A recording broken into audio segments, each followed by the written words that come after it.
ධර්මානුශාසනාව දේශකයන්න් වහන්සේ කුලියාපිටිය කඹලෑවත්ත දහම් සෙවන සදහම් නිකේතනයේ අනුශාසක පූජ්‍යපාද අඹගහලන්දේ අරිය විමල ස්වාමින්ද්‍රයන්න් වහන්සේ.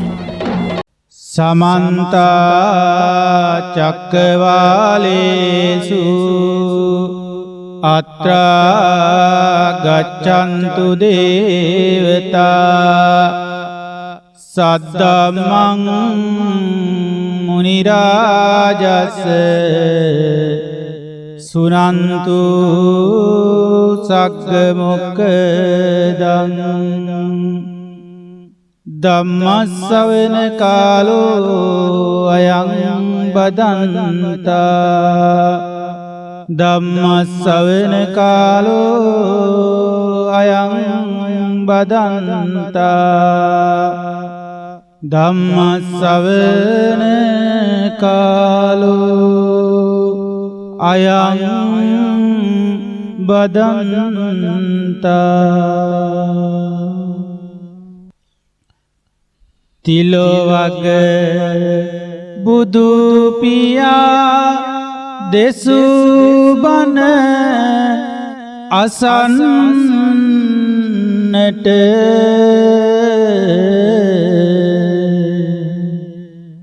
අවසර තියෙනවා දෙවිඳුනි වඩින්නට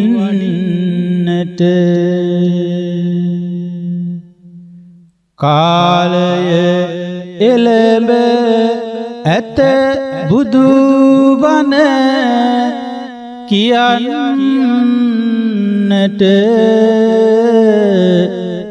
දෙවියොත් වඩිවාද බණ අසන්නට දෙවියොත් වඩිවාද බණ අසන්නට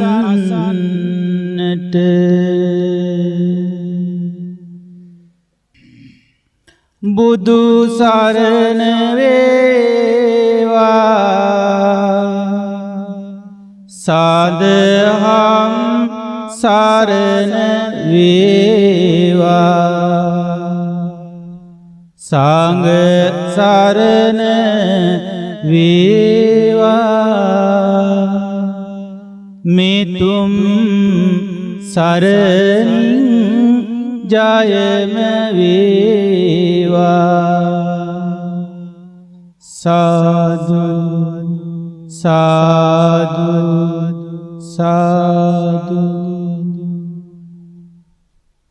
සද්ධාවන්ත වාසනාවන්ත පින්වතුනි, අද බක් මාසයේ උතුම් 15ක පොහෝ දවසක තුල උදෑසන අපි ධර්ම දේශනාවක් සමග එකතු වෙමින් අපි සාකච්ඡා කරගෙන ඇවිත් අවසානයේ නතර වුණා ජරා මරණ ශෝක පරිදේව දුක්ඛ දෝමනස්සයන් හට ගැනීමට හේතු වූ ප්‍රත්‍ය වූ කාරණාවන් විමසමින් ඇවිත් අපි අවිද්‍යාව කියන කාරණාවේ අවසානයේට නතර වුණා. අවිද්‍යාව මුල් කරගෙන සංස්කාර ඇති වෙන හැටි,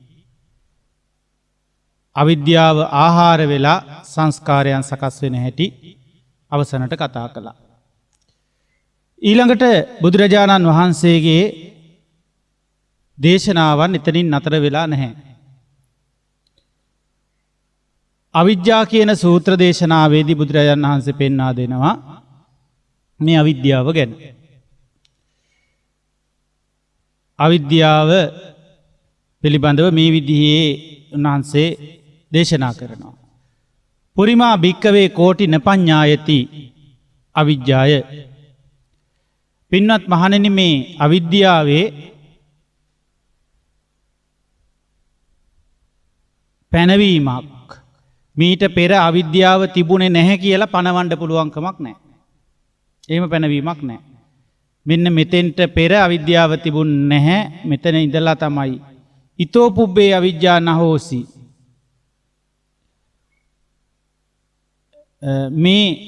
මේ මෙතනින් පස්සේ තමයි අවිද්‍යාව පහළ වුණේ කියලා කියන්න බෑ කියනවා. නමුත් අවිද්‍යාව ගැන මේ විදිහේ ප්‍රකාශයක් කළ හැකි. අත පච්චා සම්භවීති. තවද මේක කියන්න තියෙන්නේ මෙන්න මේ ප්‍රත්‍යයන් නිසා අවිද්‍යාව පැනවෙනවා කියලා. ඒව මේතම් භික්කවේ උච්චති. මහණෙනි එහෙම තමයි මේකට කියන්න තියෙන්නේ. අතචපන පඤ්ඤායති ඉදම් පච්චයා විජ්ජාති. මේ විදිහේ පැනවීමක් නම් කරන්න පුළුවන්. ඉදම් පච්චයා අවිජ්ජාති. මෙන්න මෙය ප්‍රත්‍ය කරගෙන අවිද්‍යාව තියෙනවා කියලා දේශනා කරන්න පුළුවන් කියනවා. මෙන්න මේ ප්‍රත්‍යයෙන් මේ හේතුවෙන් අවිද්‍යාව පැනවෙනවා කියලා. ඒ කියන්නේ බුදුරජාණන් වහන්සේ පෙන්නනවා මෙන්න මෙහෙම අවිජ්ජම් පහම් භික්කවේ සාහාරං වදාමි නො අනාහාරං. අනාහාරං. මහණෙනි අවිද්‍යාවද ආහාරයක් සහිත කොට කියමි. ආහාරයක් සහිත දෙයක්. නො අනාහාරං. ආහාරයක් නැති දෙයක් නෙවෙයි. ඒ කියන්නේ අවිද්‍යාව පෝෂණය කරන්නා වූ දෙයක් තියෙනවා. අවිද්‍යාවේ පෝෂණ මොකද්ද? ඒ තමයි අවිද්‍යාවට තියෙන ආහාරය. ඉතින් අපි මේව හොඳට දැනගත්තේ නැත්තම් අපි හැමදාම ඉන්නේ කොතනද බලනකොට අවිද්‍යාව පෝෂණය කරන ආහාරයක් එක්ක හිටියොත්. ඒ ආහාරය ඇති කල්ලි අවිද්‍යාව වේ. දැන් අපි එතකොට ඒ ආහාරය එක්ක ජීවත් වෙමින් ආහාරය ඇති කල්හි අවිද්‍යාව නොවේ කියලා කියන්න බෑනේ දැන්. ඇති කල්හි වේ. ඒ ආහාරය යලි යලි සකස් වන්නේ නම් අවිද්‍යාව යලි යලි සකස් වේ. එහෙනම් ඒ ආහාර නොවන්නේ නම් තමයි අවිද්‍යාව නොවන්නේ. මම හිතනවා මේක පැහැදිලි කරගන්න උත්සාහවත් විය යුතුයි. පින්නත් මහණෙනි මම අවිද්‍යාව සප්‍රත්‍ය කොට කියමි. නිස්ප්‍රත්‍ය කොට නොකියමි. ප්‍රත්‍ය නැති දෙයක්සේ කියන්නේ නැහැ. ආහාරයක් තියෙන දෙයක්. ප්‍රත්‍ය සහිත දෙයක් කියලායි කියන්නේ. කෝචාහාරෝ අවිජ්ජාය. මොකද්ද මේ අවිද්‍යාවට තියෙන ආහාරය? දැන් අපි හොයන්න ඕන දේ මොකක්ද එහෙනම්? මේ අවිද්‍යාව නම් මේ සියලු දේ අපිට සකස් කරන්න මූලිකයා වෙන්නේ. අවිජ්ජා පත්‍යා නම් හැම දෙයක්ම සිද්ධ වෙන්නේ. ඒ අවිද්‍යාවට තියෙන ආහාරය ගැන සොයා බැලීම වැදගත්ද නැද්ද? බොහෝම වැදගත්. කාටද? අවිද්‍යාව වැඩි කරගන්න ඕන ඇයටද? අවිද්‍යාව ප්‍රහාණය කරගන්න ඕන ඇයටද? අවිද්‍යා පහන සංඥාවක් තමන්ගේ හිතට තියෙනවා නම් අවිද්‍යාව ප්‍රහාණය කිරීමේ සිතුවිලි මාත්‍රයක හරි අපි ඉන්නවා නම් ඒ අවිද්‍යාව ප්‍රහාණය කිරීමේ අදහසක අපි ඉන්නවා නම් අන්න අපිට වැදගත් වෙනවා අවිද්‍යාවට තියෙන ආහාරය මොකක්ද කියලා දැනගන්න එක. බුදුරජාණන් වහන්සේ දේශනා කරනවා පංච නීවරණා තිස්ස වචනීයං. ඒකට කියන්න තියෙන උත්තරේ තමයි මොකද්ද? පංච නීවරණ කියන වචනය තමයි කියන්න තියෙන්නේ. ඒකට කිව යුත්තේ පංච නීවරණ කියලායි. මොකේද කිව යුත්තේ? මොකද්ද මේ අවිද්‍යාවට තියෙන ආහාරය කියන ප්‍රශ්නයක් ඇහුවා මේකට දෙන්න තියෙන උත්තරේ වෙන්නේ පංච නීවරණ කියලායි. දැන් බලන්න අපි ඉන්නේ පංච නීවරණ එක්කද නැද්ද? එහෙනම් පංච නීවරණ කරන්නේ මොකද්ද? අවිද්‍යාව පෝෂණය කරනවා. අවිද්‍යාව වර්ධනය කරනවා. අවිද්‍යාවට යැපීම සලස්වනවා. අවිද්‍යාවට උපකාරක ධර්ම ටික සපයනවා, ප්‍රත්‍යක වෙනවා. එහෙනම් කුමක් පත්‍යාද අවිද්‍යාව වෙන්නේ? පංච නීවරණ පත්‍යා අවිද්‍යාව. පංච නීවරණ ආහාර කරගෙනයි අවිද්‍යාව පවතින්නේ. එතකොට අපි gedaraක ජීවිතේ කොච්චර වැඩ කටයුතු කෙරුවත් මොන තරම් යුතුයකම් ඉටු කෙරුවත් වගකීම් ඉටු කෙරුවත් අපි ඉන්නේ පංච නීවරණයන් තුල නම් බහුල වශයෙන් වාසය කරන්නේ පංච නීවරණ එක්ක නම් මොකක්ද අපි පෝෂණය කර ඉන්නේ? සියලු දුක් හටගන්නා වැඩපිළිවෙලේ මූලිකයා වන අවිද්‍යාව පෝෂණය කරමින් ඉන්නවා. එතකොට මේ අවිද්‍යාව පෝෂණය වන්නේ කුමක් තුලද? පංච නීවරණ තුල. ඉතින් ඒ නිසා අපි පංච නීවරණයන් අඳුනා ගන්න ඕන. මොනවාද පංච නීවරණ කියන්නේ? කාමච්ඡන්දය, ව්‍යාපාදය, තීන මිද්දය, උද්ධච්ච කුක්කුච්ච, විචිකිච්ඡා කියන පහ. දැන් මේ පහෙන් මොකේද අපි නැත්තේ?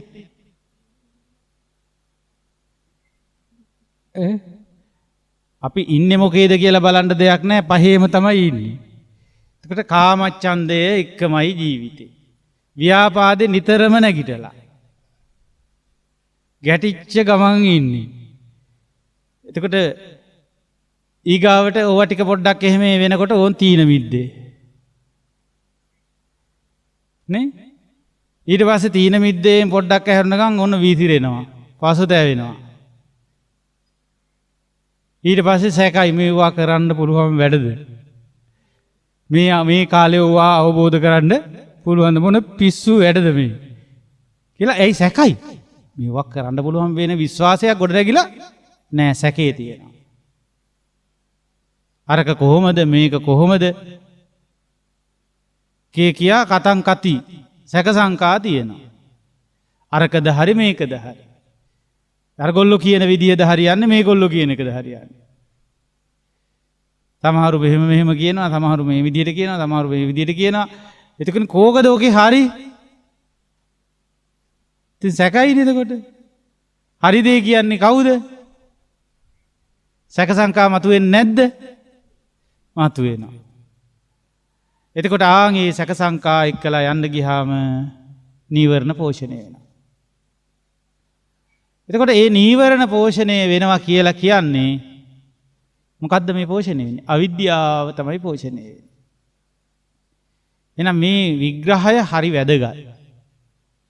අපි මේ අද කරන්න යන විග්‍රහය බොහෝම වැදගත්. කාටද නීවරණ වැඩි කරගන්න අයටද නීවරණ අඩු කරන්නද? නීවරණ අවිද්‍යාව ප්‍රහාණය කරන්න ඕනෑට වැදගත්. ඒකට එයා දැනගන්නවා නීවරණ තියෙනකන් නම් අවිද්‍යාව ප්‍රහාණය කරනවා බොරු. අවිද්‍යාව මෙතනින් පන්නලා එලෝ ගන්න ඕනේ කියන්නකෝ. අපේ ජීවිතයෙන් අවිද්‍යාව බැහැර කර ගන්න ඕනේ. අවිද්‍යාව අයින් කර ගන්න ඕනේ. නමුත් අවිද්‍යාවට ආහාර සපයනවා අපි. දැන් ඔය අපේ ගෙවල් වලට හුරු විච්ච, පන්සල් වලට හුරු විච්ච ඔය සත්තු ඉන්නවනේ. විවිධ සත්තු. විශේෂයෙන් ඔය සුනකයෝ, බල්ලු බලල්ලු ඉන්නවනේ. ඒ සත්තුන්ට හැමදාම ගහ එලෝනවා මේ භූමියෙන් ඒ ඈතට යන්න කියලා. එලෝලා මොකද කරන්නේ? දානශාලාවේ දානේ වළඳලා ඉතුරු වෙනවා ඔක්කොම ගිහිල්ලා කොහේ හරි සත්තුන්ට හලනවා. ආයෙ වෙලාවකට කොස්සක් අරන් එලෝ ගහනවා. මේකේ තේරුමක් තියෙයිද? ගෙවල් වලත් එහෙමයි. දඩාවතේ යන සත්තුන්ට අවශ්‍ය කන්න මොන දේවල් ගේ වටේට දානවා. දාලා සත්තු වෙනකොට මොකද කරන්නේ? කේන්ති අරගෙන හොඳ පොළු අරගෙන එලෝ ගහනවා. සත්තුන්ට යන්න කියලා. මේ සත්තු ගියාට මොකද කරන්නේ? එවෙලට යනවා කොහෙන් හරි කරකිලා ආයෙ රිංගනවා. ඇයි මේකට හේතුව? ආහාර තියෙන නිසා. එතකොට මේ ආහාර සපයා දීම සම්බන්ධයෙන් අපිට කල්පනාවක් නැහැ. අපි විසින් මේ ආහාර දානවා තැන් වල. එතකොට මේ ආහාරයේ තියෙන තාක්කල් ඒකට ගොදුරු කරගන්න කට්ටිය එනවා. ඒ වගේ අවිද්‍යාවත් අපි ගාලා යන්නේ නැහැ. ඇයි? පංච නීවරණ ගොඩේ ඉන්නකොට අවිද්‍යාවට හොඳ සැප, හොඳ මේ පහසුකම් ටික සපයන හොඳට. අවිද්‍යාව පෝෂණය වෙනවා මේකෙන්.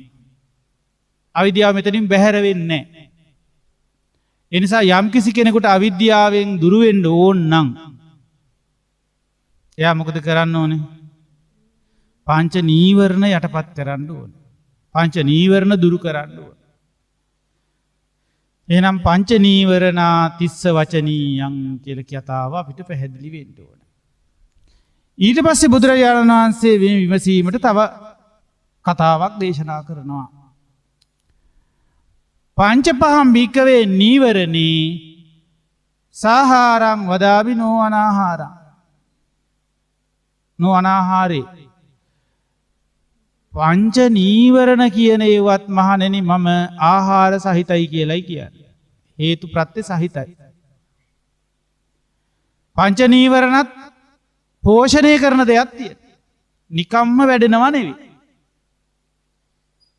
ඒකටත් ආහාරයක් තියෙනවා. ආහාර නැතුව මේ පංච නීවරණ වැඩෙනවා නෙවෙයි. මහණෙනි මේ පංච නීවරණ වලටත් ආහාරයක් තියෙනවා කියලා මම කියන්නේ.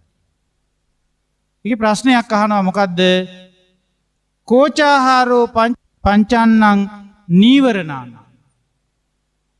මොකද්ද මේ පස් ආකාර වූ නීවරණයන්ට තියෙන ආහාරය? බුදුරජාණන් වහන්සේ අහනවා මොකද්ද එතකොට? කෝචාහාරෝ පංචන්නං නීවරණාන. මේ පස් ආකාර නීවරණයන්ට තියෙන ආහාරය මොකද්ද? එකට උත්තරේ දෙනවා මොකද්ද? තීනි දුච්චරිතානී තිස්ස වචනීයං. ඒකට තියන්න තියෙන උත්තරේ තමයි කියනවා මොකද්ද? ත්‍රිවිධ ආකාරයකින් සිදු කෙරෙන දුෂ්චරිතය. එහෙනම් ත්‍රිවිධ දුෂ්චරිතය නිසා තමයි පංච නීවරණ පෝෂණය වන්නේ. දැන් කාට හරි පංච නීවරණ දුරු කරන්නට ඕන නම් මොකද්ද කරන්න? මේ ආහාර සපය දෙක නවත්තන්න ඕනේ. ඒ කියන්නේ කන්න නැතුව ඉන්න ඕනේ. ඒ කෑම නෙවෙයි මේ කිව්වේ විතර ආහාරය කියලා. දැන් ආහාරය කිව්වහම කන බොන එක නෙවෙයි මේ කියන්නේ. පංච නීවරණ පෝෂණය වන්නා වූ දේ තමයි ඒ පංච නීවරණට ආහාරය. මොකද්ද පංච නීවරණයට තියෙන ආහාරය? ත්‍රිවිධ දුෂ්චරිතය. එතකොට ත්‍රිවිධ දුෂ්චරිතය අපේ ජීවිතයට අපි කොච්චර දුරට ඒකත් එක්ක ජීවත් වෙනවද? ඒ අනුව නීවරණ පෝෂණය වීමක් වෙනවා. නීවරණ පහාණය කරගන්න අමාරුයි යාට. භාවනා අරමුණකට ගියාට නීවරණ යට වෙන්නේ. වෙන්නේ මොකද්ද? නීවරණ වලට අපි යට වෙනවා. බලන්නකො වෙන්නේ දෙයක් මොකද්ද කියලා? නීවරණ යට කරගන්න අපිට බැරුව යනවා. අපි නීවරණ වලට යට වෙනවා. මොකක් නිසාද මේක වෙන්නේ එතකොට? ත්‍රිවිධ දුෂ්චරිතය කියන ආහාරයෙන් පංච නීවරණේ පෝෂණය ලැබලා තියෙනවා. එතකොට පංච නීවරණ වලට මෙතනින් ප්‍රහාරයක් දීලා එලව ගන්න ඕන නම් ඉස්සරලා කරන්න ඕනේ මොකද්ද? ත්‍රිවිධ දුෂ්චරිතයෙන් ආහාර සපයන්න නැතුව ඉන්නේ. එතකොට කණ්ඩ නොදිත් ඉන්නකොට ගහලා එලවෙනකොට දෙකම වෙනකොට සතෙක් ඉනීද? කණ්ඩ දෙන්නෙත් නැත්නම් ගුටිත් කකා ඉන්න කැමති නෑනේ. යනවා යන්න කොහරි. බඩගින්න හිටියත් සපයි ගුටි කකා හිටිය හැකිනේ ගියොත් කියලා යනවා. හරි විද්‍යාත්මක පදනමක් මේකේ තියෙන්නේ. ඔහොම මේ මොන තරම් ගහ එලෙව්වත් වැඩක් නැහැ. කෑක ගහ දිව්වත් අනිත් පැත්තෙන් හිමීට වලි ගෙවනවන ආයෙනවා කැම තියෙනවා. ඒ වගේ පංච නීවරණත් මොනතරම් දුරු කරන්න වීරිය කෙරුවත් අත්මිටි කාගෙන භාවනාවේ යෙදුනත් ඒ වෙලාවට යම් මට්ටමක හිත පොඩ්ඩක් සමාහිත වුණාට ආය ජීවිතයට ගලාගෙන එනවා වේගෙන් එනවා මොනවද? පංච නීවරණ. මොකක් නිසාද? ත්‍රිවිධාකාරයෙන් සිදුවෙන දුෂ්චරිතය නිසා. මොකද්ද ත්‍රිවිධ දුෂ්චරිතය කියන්නේ? ඔන්න ත්‍රිවිධ දුෂ්චරිතය දන්නේ නැහැ. කායික වශයෙන් කරන දුෂ්චරිතය. ඊගවට වචනයෙන් කෙරෙන දුෂ්චරිතය. ඊළඟට මනසින් කරන දුෂ්චරිතය. කයින් කරන දුෂ්චරිතවත් භාවය තමයි මොකද්ද? ප්‍රාණඝාතය. හොරකම. නේ? කාමේ වර්ධවා හැසිරීම. ඒක මොකෙන්ද? කයින් කරන දුෂ්චරිතයට අයිති වෙනවා. ඊළඟට වචනයෙන් දුෂ්චරිතය හැසිරෙනවා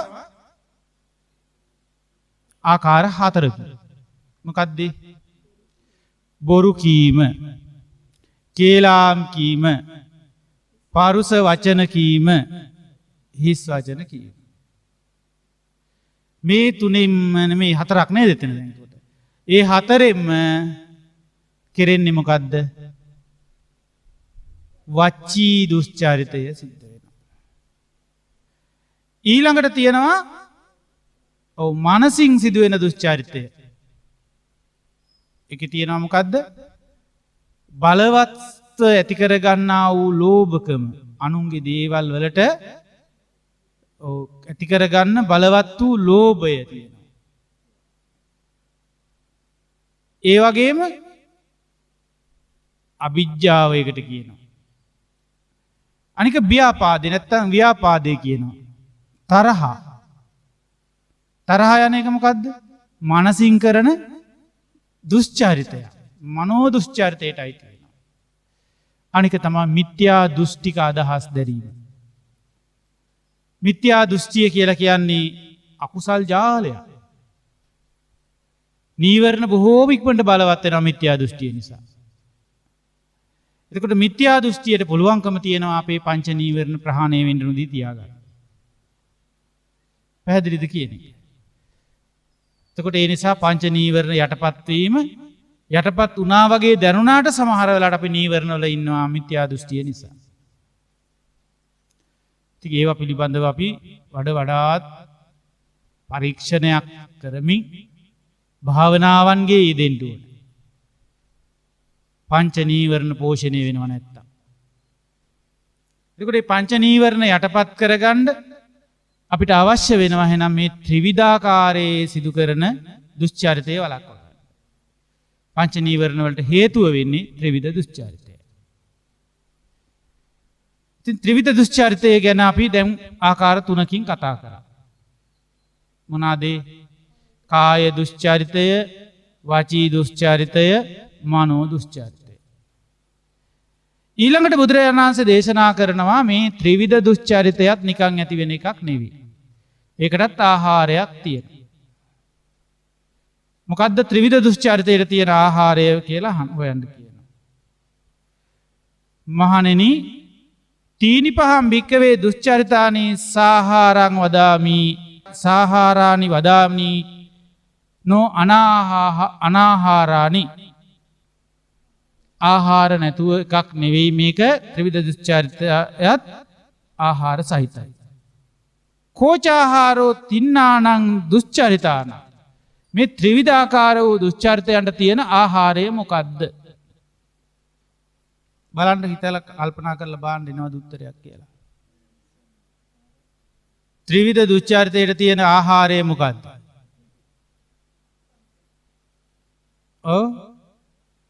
ඒකට කියන්න තියෙන්නේ මහණෙනි ඉන්ද්‍රියා සංවරය. ඉන්ද්‍රියා සංවරෝ තිස්ස වචනීයං. ඒකට කියන්න තියෙන්නේ ඉන්ද්‍රිය අසංවරය කියලා. පාලියේදී ඉන්ද්‍රිය සංවරෝ කියලා කිව්වොත් ඉන්ද්‍රිය සංවරය. පාලියේදී ඉන්ද්‍රියා සංවරෝ කිව්වොත් ඉන්ද්‍රිය අසංවරය. වෙනස මොකද්ද? ඉන්ද්‍රිය සංවරෝ ඉන්ද්‍රියා සංවරෝ. අපිට මේ පාලි හරියට ඔහේ ගානක් නැහැ ආගෙන ඉන්නවා ඉතින්. කවුරු හරි කෙනෙක් ඉන්ද්‍රියා සංවරෝ කිව්වොත් ඉන්ද්‍රිය සංවරෝ කියන්නේ. ඉන්ද්‍රිය එකතු කිරීම එකතු කිරීම සංවරෝ. එතකොට ඉන්ද්‍රිය අසංවරෝ කියන එකේ කඩලන් ලිවි සංවරය කියලා. ඒ අයන්න ගිහිල්ලා යා යන්නට බැඳෙනවා ඉන්ද්‍රිය කියන එක. යා යන්නට. එතකොට ඒක ආ කියන ස්වරය දිත්ත වෙනවා. එතකොට ස්වර දෙකක් එකතු වෙනකොට දීර්ඝ ස්වරයක් වෙනවා. තේරුණාද කියන්නේ? එතකොට ඉන්ද්‍රිය සංවරෝ කියනකොට ඉන්ද්‍රියා සංවරෝ වෙනවා. යා යන්න වෙනවා. එහෙනම් ඉන්ද්‍රියා සංවරෝ කියලා ඇහුනොත් ඒ කියන්නේ ඉන්ද්‍රිය අසංවරය ගැන. ආයන්න අයින් වෙනවනේ අසංවරය සංවරය වෙලානේ. එහෙනම් එතන තියෙන්නේ මොකද්ද? ඉන්ද්‍රිය සංවරෝ. හරි අමාරුයි පාලි වචන දෙක එකපාර වෙනස අල්ලගන්න. අපි ඉතින් පාලි වලින් පොත් කියවන්නේ නැති හින්දාම හොඳයි. නේද? ඔය කවුරු හරි කියපු එකක් පිළි අරගෙන ඉන්න හින්දාම හොඳයි. හොඳයි තමයි පැටලෙන්නෙත් ඒ හින්දාම තමයි. පැටලෙන්නත් බොහොම හොඳයි. ඇයි? පැටලගත්තු කෙනෙක් මොන හරි කිව්වොත් ඒ පැටලිල්ල අපිත් එහෙමමයි. දහම් පොතපත පරිශීලනය කරන්න ඕනේ. මේ පොතපත පරිශීලනය කරනකොටත් මේ වගේ වචනවත් තේරුම් ගන්න බැරි නම් අපිට ඒව තේරුම් ගන්න බැරුව යලා යනවා. ඒ නිසා ඉන්ද්‍රියා සංවරෝ ඉන්ද්‍රිය අසංවරය කියන වචනය තමයි මේකට කියන්න තියෙන්නේ. ඉන්ද්‍රියා සංවරෝ තිස්ස වචනීය. මොකේද මේ? ත්‍රිවිධ දුස්චරිතයට ආහාරය. බලන්න ඉන්ද්‍රිය අසංවර කරගෙන වාසය කරනවා අපිට ඕනකම තියෙනවා ඉන්ද්‍රිය මොකක් කරන්නද? ත්‍රිවිධ දුස්චරිතයෙන් වළකින්න. ත්‍රිවිධ සුචරිතයෙන් ඉන්න ඕනේ. නමුත් ඉන්ද්‍රිය අසංවරයි. ඉන්ද්‍රිය සංවර නැහැ. මොකද්ද ඉන්ද්‍රිය අසංවරයි කියන්නේ? ඒක දන්නෙත් නෑනේ. ඇස අසංවරයි. කන අසංවරයි. නාසය, දිව, කය, මන අසංවරයි. මොකද්ද මේ අසංවරයි කියන්නේ? මොකද්ද මේ සංවරයි කියන්නේ? අසංවර බව හොඳට පැහැදිලි කරගන්න ඕනේ. ඉතින් බුදුරජාණන් වහන්සේ දේශනා කරනවා ඉන්ද්‍රිය අසංවරය මේ විදිහට. මොකද කරන්නේ? චක්කුණා රූපන් දිස්සා නිමිත්තක් ගාහි හෝති. අනුප්‍යංජනක් ගාහි හෝති. ඇසෙන් රූප දැකලා නිමිති ගන්නවා. අනුනිමිති ගන්නවා. ඒක තමයි ඉන්ද්‍රිය සංවරය කියන්නේ. හිතට කෙලෙස් ඇති වෙන ආකාරයේ හිතට අර්බුදකාරී බව ගොඩනැගෙන ආකාරයට පවතිනා වූ නිමිති අනුනිමිති ගන්න. ඒක ඉන්ද්‍රිය අසංවරය. ඇලෙනවා ඒක එක්කෝ ගැටෙනවා. එක්කෝ මුලාවට පත් වෙනවා. ඒ විදිහේ නිමිති අනුනිමිති සේවනය කරනවට කියනවා ඉන්ද්‍රිය අසංවරයි. දැන් ඇස අපි ඒ තත්ත්වෙන් තියාගෙන. කන ඒ විදිහට පවත්වනවා. නාසය ඒ විදිහට පවත්වනවා. දිව ඒ විදිහට පවත්වනවා. කය ඒ විදිහට පවත්වනවා. මනසත් ඒ විදිහට පවත්වනවා. එතකොට ඉන්ද්‍රියයන් හයම මොකද වෙන්නේ? අසංවරයි. ඒ ඉන්ද්‍රිය හය අසංවර නිසාවෙන් මොකක්ද ඇති වෙන්නේ? ත්‍රිවිධ දුස්චරිතය සිද්ධ වෙනවා. තේරුණාද? අපි දැන් කල්පනා කරන ඉන්ද්‍රිය අසංවර වුණාට මං දුස්චරිත නෑ. මගේ ඉන්ද්‍රිය ටිකක් හොඳ නෑ තමයි. ඉන්ද්‍රිය නම් ඒතර හොඳයි කියලා මං කියන්නේ. ඒ වුණාට මගේ ඔය දුස්චරිත වැඩ නෑ. දුසිරිත් නෑ කියලා කියනවා. ඒ වුණාට මේක හරි සියුම්. ඉඳුරන්ගේ අසංවර බවක් පවතී නම් ඒ ඇති කල්හි ප්‍රත්‍ය ඇති කල්හි ආහාර ඇති කල්හි ඵලය වේ. මොකද ඵලය? දුස්චරිතය වේ. එතකොට කාය දුස්චරිතයට ප්‍රමාණවත් වෙලා නැති වුණාට වචී දුස්චරිතයට ඇවිල්ලා නැති වුණාට සමහර විට මනෝ දුස්චරිතය සිද්ධ වෙනවා. ඉතින් මනසෙන් සිදු කරන මේ කර්මය බලවත් වෙනවා. ඒ නිසා මේවා හොඳට පැහැදිලි කරගෙන ගැඹුරට සාකච්ඡා කළ යුතු ධර්ම මේකේ තියෙනවා. ඉතින් හැමදාම අපි ඒවාට සමීප වෙන්න බයක් තියෙනවා. ඕවා කතා කරන්නවත් එපා කියනවා දැන් හුඟක් අය. ඕවා කතා කරන්න එපා. ඕවා කතා කරන්න ගියාම මාරයා ගහනවා. එතකොට මේවා කතා නොකර ඉන්ද්‍රිය සංවර කරගෙන හිටියට කමක් නැහැ. එතකොට මාරයා නැද්ද? එතකොට තමයි මාරයා එන්නේ. මාරයාට අහු වෙලා ඉන්නේ. ඉතින් මාරයාට අහු වෙලා අපි කීකරුව මාරයාට ඉන්නකම් මාරයා ටොකවන්නේ නැහැ නේද? මාරයා ගුගුලි දඟලා නැතු ඉන්නකොට මාරයාගේ උගුලේ මාරයාගේ තුරුලේ අපි සද්ද නැතුව සුවච කීකරුව නිදාගෙන ඔහේ ඉන්නවනම් මාරයා ටොක්කක්වත් අනින්නේ නැහැ තමයි එතකොට. එතකොට මාරයාගෙන් ටොකු කණ්ඩ තියෙන අකමැත්තද වැඩිපුර තියෙන්නේ මෙතන. මාරයාගේ ටොකු නෙමෙයි පොළු පාරවල් කාගෙන හරි එළියට පැන ගන්න තියෙනවා නම් කියන හැඟීමද තියෙන්නේ. මාර උගුලෙන් බේරෙන්න නෙවනේ අපි. ඉතින් මාරයා එතකොට ටොකු අනින්නේ නැතුව ඉන්නවා නම් මාරයා රිදවන්නේ නැතුව ඉන්නවා නම් ඒකේ ඉන්න තියෙන ක්‍රමය තමයි මාරයාගේ තුරුලේ නිදාගෙන ඉන්න ඕන. මරු තුරුලේ ඉන්න ඕන.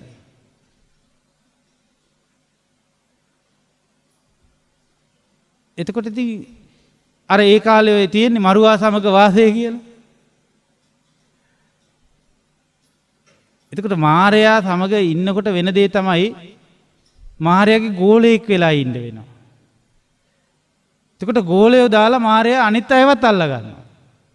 එතකොට අපි මාරයාගේ ගෝලයෙක් විච්ච ගමන් වෙන්නේ මොකද්ද? අනිත් අයවත් මාරයාගේ උගලට හසු කරවන්න අපි වැඩ කරනවා. මේක සිද්ධ වෙනවා මේ මොකක් නිසාද? ඉන්ද්‍රියා සංවරය නිසා. ඇහැ අරගෙන ඉන්නේ ඕන නිමිත්තක් ඇතුල්ලයක් කියලා. ගෙයි දොර ඇරලා වගේ. නේ? වැසූ දොර ඇතුව නෙමෙයි ඉන්නේ ඇරලා තියෙන දොර හායි ගාලා. ඊට දෙයක් පිළිගන්නේ කොහොමද එතකොට? හායි ගාලා. එන නිමිත්ත මොකක් වුණත් හායි කියලා පිළිගන්නවා. ඒ විදිහටම බාර ගන්නවා. එන්න කියලා පිළිගන්නවා. ඉතින් ආවහම ගේ ඇතුළට ආවට පස්සේ එළියට යවා ගන්න විදිහක් නැහැ. සමහර මිනිස්සුත් ඉන්නව නේද? ඇවිල්ලා කයිවාරුවට පැටලුණාට පස්සේ යන්නේ නැහැ කොහොමදවත්. තේ එකක් හදලා දෙනවා බීලා යයිද බලන්න යන්නේ. තව ටිකක් කයිවාරුව පටන් ගන්නවා. තියෙන කෑම ටිකක් බෙදලා දෙනවා කාලා යයිද කියලා බලන්න. ඒ යන්නේත් නැහැ. ඊට පස්සේ හොඳට හරි බැරි ගහිලා ලෑස්ති වෙනවා කයිවාරුවට. ඒ වගේ තමයි ඉන්ද්‍රියන් අසංවර කරගෙන හිටියොත් අනවශ්‍ය පුද්ගලයෝ මේකේ ලැබුම් ගන්නව ඇවිල්ලා. අනවශ්‍ය දේවල් මේකේ ලගිනවා ඇවිල්ලා. ඒ තමයි ත්‍රිවිධ දුස්චරිතයට අවශ්‍ය කරන දේවල් මේකේ ඇති වෙනවා. ඒ ඉන්ද්‍රිය අසංවර කරගෙන ඉන්නකොට වාසය කරනකොට එහෙම තමයි. ඒ නිසා ඒ නිමිත්තක් නෙවෙයි අනුනිමිත්තකටවත් ඉඩ දෙන්න එපා කියලායි භාග්‍යතුන් වහන්සේ දේශනා කරන්නේ. හැබැයි හැම නිමිත්තක්ම අයින් කරලා අනිමිත්ත වෙලා ඉන්න කියලාත් නෑ මුලින්ම. තේරුණාද මං කියන දේ? හැම නිමිත්තක්ම අයින් කරලා අනුනිමිත්තක්වත් ගන්න නැතුව අනිමිත්ත වෙලා මුල ඉඳලාම අනිමිත්තෙන් ඉන්න කියලා නෙවෙයි කියන්නේ. හිස් වෙලා ඉන්න කියලා නෙවෙයි කියන්නේ. නිමිති ගන්න එපා කියන්නේ මොනවද? යම් නිමිත්තක් අරගෙන මේවා සේවනය කරනකොට රාගය, දේශය වගේ යත්වාදිකරණ මේතන් අසංඋතං යම් ආකාරයකින් අසංවරව වාසය කළාම ඇතිවෙන අර්බුදකාරී වාතාවරණයන් උද්ගත වන්නේ නම් එවැනි නිමිති අනුනිමිති ගන්නේ නැහැ කියලා කියන්නේ. එතකොට ඒ නිමිති වලටත් ඔහේ ඉඩ දෙනවා නම් අපි ඉන්ද්‍රිය අසංවරයි. පැහැදිලිද එතකොට? එහෙනම් මේකේ අපිට අර්බුද හද ගන්න ආකාරයේ නිමිති ගන්න නැතුව ඉන්න ඕනේ. ඒ නිමිති තෝරා බේරගෙන ගන්න බැරි වුණාම ඉන්ද්‍රිය අසංවරයට යනවා. ඉතින් ඒ නිසා මේ ඇස සංවර කරනවා කියන්නේ ඇතෙන් මොනවත් බලන්න නැතුව ඉන්නවා නෙවෙයි. අර එක තැනක උත්තර කියලා අතවැසියෙක් ඇවිල්ලා දවසක් භාග්‍යවත් බුදුරජාණන් වහන්සේ ගාවදී ප්‍රකාශයක් කරනවා. ස්වාමීනි භාග්‍යතුන් වහන්සේ මේ ඔබ වහන්සේ කියලා දෙන විදිහටම තමයි අපේ ගුරුවරයාත් අපිට කියලා දෙන්නේ. අපිට ඇස සංවර කරගන්න කියලා දෙනවා. ඉන්ද්‍රිය සංවරය ගැන කියලා දෙනවා. එතකොට භාග්‍යතුන් වහන්සේ අහනවා හොඳයි උත්තර එහෙනම් කියන්න බලන්න ඕගොල්ලන්ගේ ශාස්ත්‍රුන් වහන්සේ ඕගොල්ලන්ගේ ගුරුවරයා කොහොමද ඉන්ද්‍රිය සංවරය කියන්නේ කියලා. කිව්වා ඇස් තිබුණට කමක් නැහැ රූප බලන්න එපා කියනවා. කන් තිබුණට කමක් නැහැ ශබ්ද අහන්න එපා කියනවා. නාසය තිබුණට කමක් නැහැ ගන්ධ ආග්‍රහණය කරන්න එපා. දිව තිබුණට කමක් නැහැ රස බලන්න යන්න එපා. කය තිබුණට කමක් නැහැ පහස ලබන්න එපා. හිත තිබුණට කමක් නැහැ අරමුණු හිතන්න එපා. ඔන්න ඔය විදිහට ස්වාමීනි අපේ ගුරුවරයා අපිට ඉන්ද්‍රිය සංවරය හොඳට කියලා දෙනවා. ඒ වෙලාවේ බුදුරජාණන් වහන්සේ කියනවා ඈ උත්තර ඔය විදිහට එහෙනම් මේ ඇස් පේන්නේ නැති මිනිස්සු ඉන්නවනේ. ඔය අන්ධයෝ ඒ අන්ධයෝ ගත්තාම හොඳට භාවිත ඉන්ද්‍රියන් තියෙනව නේද කියලා ඇහුවා. හොඳට වැඩූ ඉන්ද්‍රියන් එක්ක නේද ඉන්නේ කියන්නේ රූප බලන්නෙම නැන්නේ නේද උත්තර කිව්වා. අන්ධයෝ රූප බලන්නෙම නැන්නේ. එතකොට ඇස සංවරයිනේ නේද? එහෙනම් හොඳට වැඩූ ඉඳුරන් ඇතුව ඇති කියලා කියනවා. ඒ වගේම ඔය බදිරෝ ඉන්නවනේ බිහිරෝ කන් ඇහෙන්නේ නැති මිනිස්සු හොඳට ඉන්ද්‍රිය සංවරේ වැඩෙනවා ඇති නේද කියලා කිව්වා. ඒගොල්ලන්ට ඉතින් මේ මාර්ගයේ ඉන්ද්‍රිය සංවරය සම්පූර්ණ වෙලා ධර්මය අවබෝධ වෙලා පරම සැනසීමට ගිහින් ඇති නේද කියලා කියනවා. උත්තර මොකද කිව්වේ? ඔව් නෙමේ උත්තරට කට උත්තරක් නැතුව ගියා.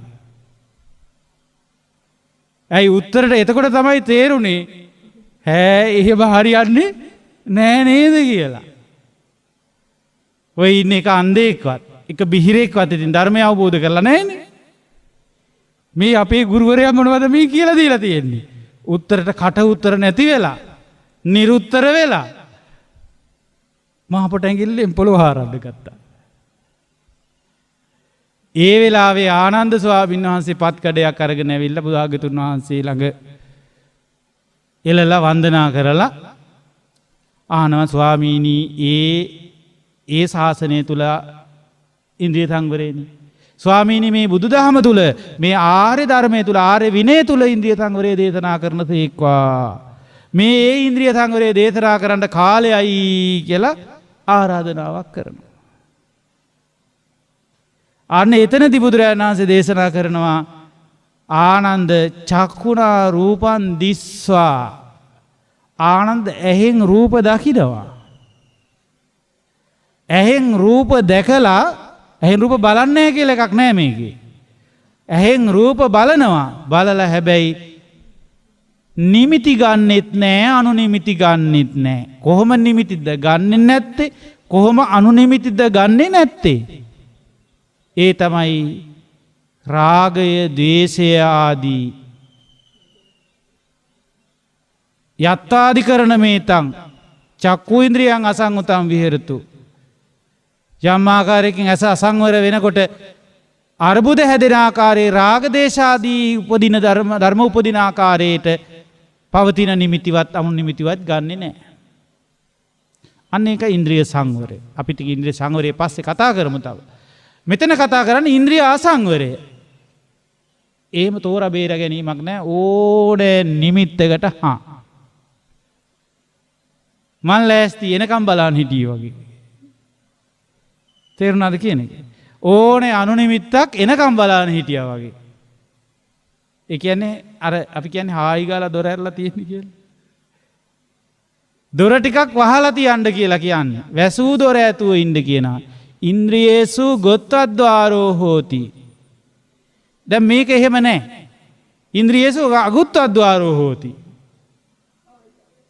වහපු දොර ඇතුවනේ මේ ඇරලා දොරවල් තියෙන්නේ. ඉන්ද්‍රියන්ගේ දොරවල් අරගෙන ඉන්නේ. ඕනේ නිමිති ඇතුල් වෙනවා එතකොට. ඕනේ නැති නිමිති ඇතුල් වෙනවා එතකොට.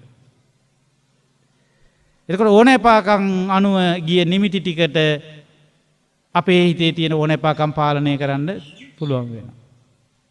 එතකොට ඉතින් ඕනෑපාකම් අනුව ඇවිස්සීලා යනවා හිතක් එනවා. එතකොට මොකද වෙන්නේ? ත්‍රිවිධ දුස්චරිතයට තල්ලු වෙනවා. එපා ඒවා එක්ක රණ්ඩු වෙන්න, ඕන ඒවා එක්ක ඇලෙන්න, වැටලෙන්න හේතු වෙනවා එතකොට. මම කියන එක පැහැදිලි ඇති. ඊළඟට බුදුරජාණන් වහන්සේ දේශනා කරනවා මේ ඉන්ද්‍රියා සංවරය තියෙනවනේ. ඒකත් ආහාර සහිතයි කියලා. ඉන්ද්‍රියා සංවරම් පහම් භික්කවේ සාහාරං වදාමි නෝ අනාහාරා. මහණෙනි මේ ඉන්ද්‍රියා සංවරයත් මම හේතු සහිතවයි කියන්නේ. ප්‍රත්‍ය සහිතවයි ආහාර තියෙනවා කියලායි කියන්නේ. ආහාර නැතුව කියනවා නෙවෙයි. මොකද්ද මේ ඉන්ද්‍රියා සංවරයට ආහාරය? කෝචාහාරෝ ඉන්ද්‍රියා සංවරස්ස. මොකද්ද මේ ඉන්ද්‍රියා සංවරයට තියෙන ආහාරය කියලා අහනවා. ඒක කියනවා අසති අසම්පජඤ්ඤ කියන එක මේක කියන්නේ. අසති අසම්පජඤ්ඤ සිත්තිස්ස වචනීය. මොකද්ද මේක කියන්නේ? සිහි නුවණ නැතිකම. සති සම්පජඤ්ඤයේ නැතිකම කියලා කියනවා. අපි සරල අදහසින් ඒක තේරුම් ගන්න සිහි නුවණ නැතිකම කියලා තමයි මේකට කියන්න තියෙන්නේ. දැන් එහෙනම් ඔය අපිට කියන්න තියෙන්නේ මොකක් කියලාද? අපිට හොඳටම කියන්න තියෙන වටිනේ මොකද්ද? මුන්ට සිහි නුවණ නැහැ. ඒ හින්දා ඔය අම්මලා තාත්තලා ළමයින්ට උපදෙස් දෙනකොට කියන ළමයෝ ටිකක් සිහි බුද්ධියෙන් වැඩ කරන්නකෝ. කියනව නේද එහෙම? ඔයාලට මොකද්ද වෙලා තියෙන්නේ? මේ සිහි බුද්ධියක් නැහැනේ වෙලෝ සිහි බුද්ධියක් නැහැ. ටිකක් සිහි බුද්ධියෙන් වැඩ කරන්න කියලා කියනවා. ඒ මොකද්ද මේ කියන්නේ? සති සම්පජඤ්ඤයෙන් ඉන්න කියලා කියන්නේ. එතකොට සතියක් නැහැ, සම්පජඤ්ඤයක් නැහැ. සිහියක් නැහැ, නුවණක් නැහැ. යාන් එහෙම සිහිත නැතුව නුවණ නැතුව ඉන්නකොට සති සම්පජඤ්ඤය නැති වෙනකොට මොකද වෙන්නේ? ඉන්ද්‍රියා සංවර වෙනවා. පැහැදිලිද? එතකොට සෑහෙන දිග කතාවක් තියෙනව නේද? ඉන්ද්‍රිය අසංවර වෙන්න හේතුව ආහාරය තමයි සිහි නුවණ මදකම. පැහැදිලිද? සිහි නුවණ මද ගතියක් තියෙනවද අපිට?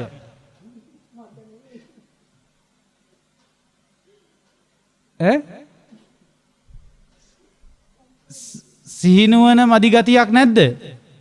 අසිහිය ක්‍රියාත්මක වෙන්නේ නැද්ද? අනුවන මෝඩ වැඩ කරන්නේ නැද්ද? හරියට රැවටෙන්නේ නැද්ද? ආන්ගේ රැවටෙන සුළු ගතිය, මුලා වෙන සුළු ගතිය තියෙනවා. සිහි නැතුව සිහි විකල් වෙලා දඟලන ගතිය තියෙනවා. මේ කරන දේ මේ මතක නැහැ. නේද? කරන්න ඕන දේ මතක නැහැ. කර කරා හිටපු වැඩේ මතක නැති වෙන ඒවා හරියට තියෙනවා. වැඩේ ලෑස්ති කරලා ගන්නවා, අරගෙන බඩු ටිකක් එළියට ගන්නවා, ඊට පස්සේ තියලා මොකක් හරි කරනවා, එතනින් වෙන වැඩකට යනවා. දැන් කර කරා හිටපු වැඩේ මතක නැහැ. ගත්තු බඩු ආයි කවදා හරි දවසක ආයි ඕනේ වුණාම හොයනකොට තමයි මතක් වෙන්නේ අරකට වැඩේට ගත්තු තැන ඇති එතන. ගිහින් බලද්දි මලකඩත් කාලා. වැස්සටත් තෙමිලා. අවුවට වැස්සට තෙවිලා දිරලා. ඉතින් කාටද මොකක්වත් කියන්නේ? ඒ වුණා කියලා අසතිය අසම්පජන්‍ය හදාගෙනද අපි? ඒක නිවැරදි කරගෙනද? නෑ, අසතියයි අසම්පජන්‍යයි එහෙමම ජීවිතය තුල. ඒ නිසා මොකද වෙන්නේ? සිහිනුවන මදගතියෙන් කටයුතු කරාම මොකද්ද ඇති වෙන දේ තමයි ඉන්ද්‍රිය අසංවර වෙනවා. එහෙනම් ඉන්ද්‍රිය අසංවර බවට ආහාරය මොකද්ද? අසති අසම්පජන්‍ය, සිහි නුවණ මදිකම. ඉතින් බුදුරජාණන් වහන්සේ දේශනා කරන මේ සිහි නුවණ මදිකමත් නිකන් නම් ඇති වෙන්නේ නැහැ. ඒකටත් හේතුවක්, ඒකටත් ප්‍රත්‍යක්, ඒකටත් ආහාරයක් තියෙනවා. අසත සම්පජාඤ්ඤම් පහම් භික්කවේ සාහාරම් වදාමි නෝ අනාහාරා. ඒකත් ආහාර නැතුව සිද්ධ වෙන එකක් නෙවෙයි. එයත් පෝෂණය කරන එකක්. ඒ පෝෂණය ලබන දේකුත් තියෙනවා. ඒට පෝෂණය සපයන්නේ මොකෙන්ද? කෝචාහාරෝ අසතා සම්පජඤ්ඤස්ස. මේ සිහිනුවන මදගතියට ආහාරයක් වෙන්නේ මොකක්ද? මොකක්ද දෙන උත්තරේ? අයෝනිසෝ මනසිකාරෝ තිස්ස වචනීය. ඒකට කියන්න තියෙන්නේ මොකක්ද? අයෝනිසෝ මනසිකාරය කියන වචනේ තමයි කියන්න තියෙන්නේ. එහෙනම් අපිට වැඩියෙන් කියන්න තියෙන්නේ මොකක් කියලාද? අයෝනිසෝ මනසිකාරයේ ඉන්න අය කියලා තමයි කියන්න තියෙන්නේ. ඉතින් අයෝනිසෝ මනසිකාරය කියලා ඒකට කියනවා. දැන් ඉතින් අයෝනිසෝ මනසිකාරය ගැන ලොකු කතාවක් කියන්න කාලය නෙවෙයි. නමුත් ඔබ තේරුම් ගත යුතුයි මොකක්ද අයෝනිසෝ මනසිකාරය කියන්නේ කියලා. තේරුණාද? අයෝනිසෝ මනසිකාරය කියන්නේ මොකක්ද? ඇත්තටම මොකක්ද?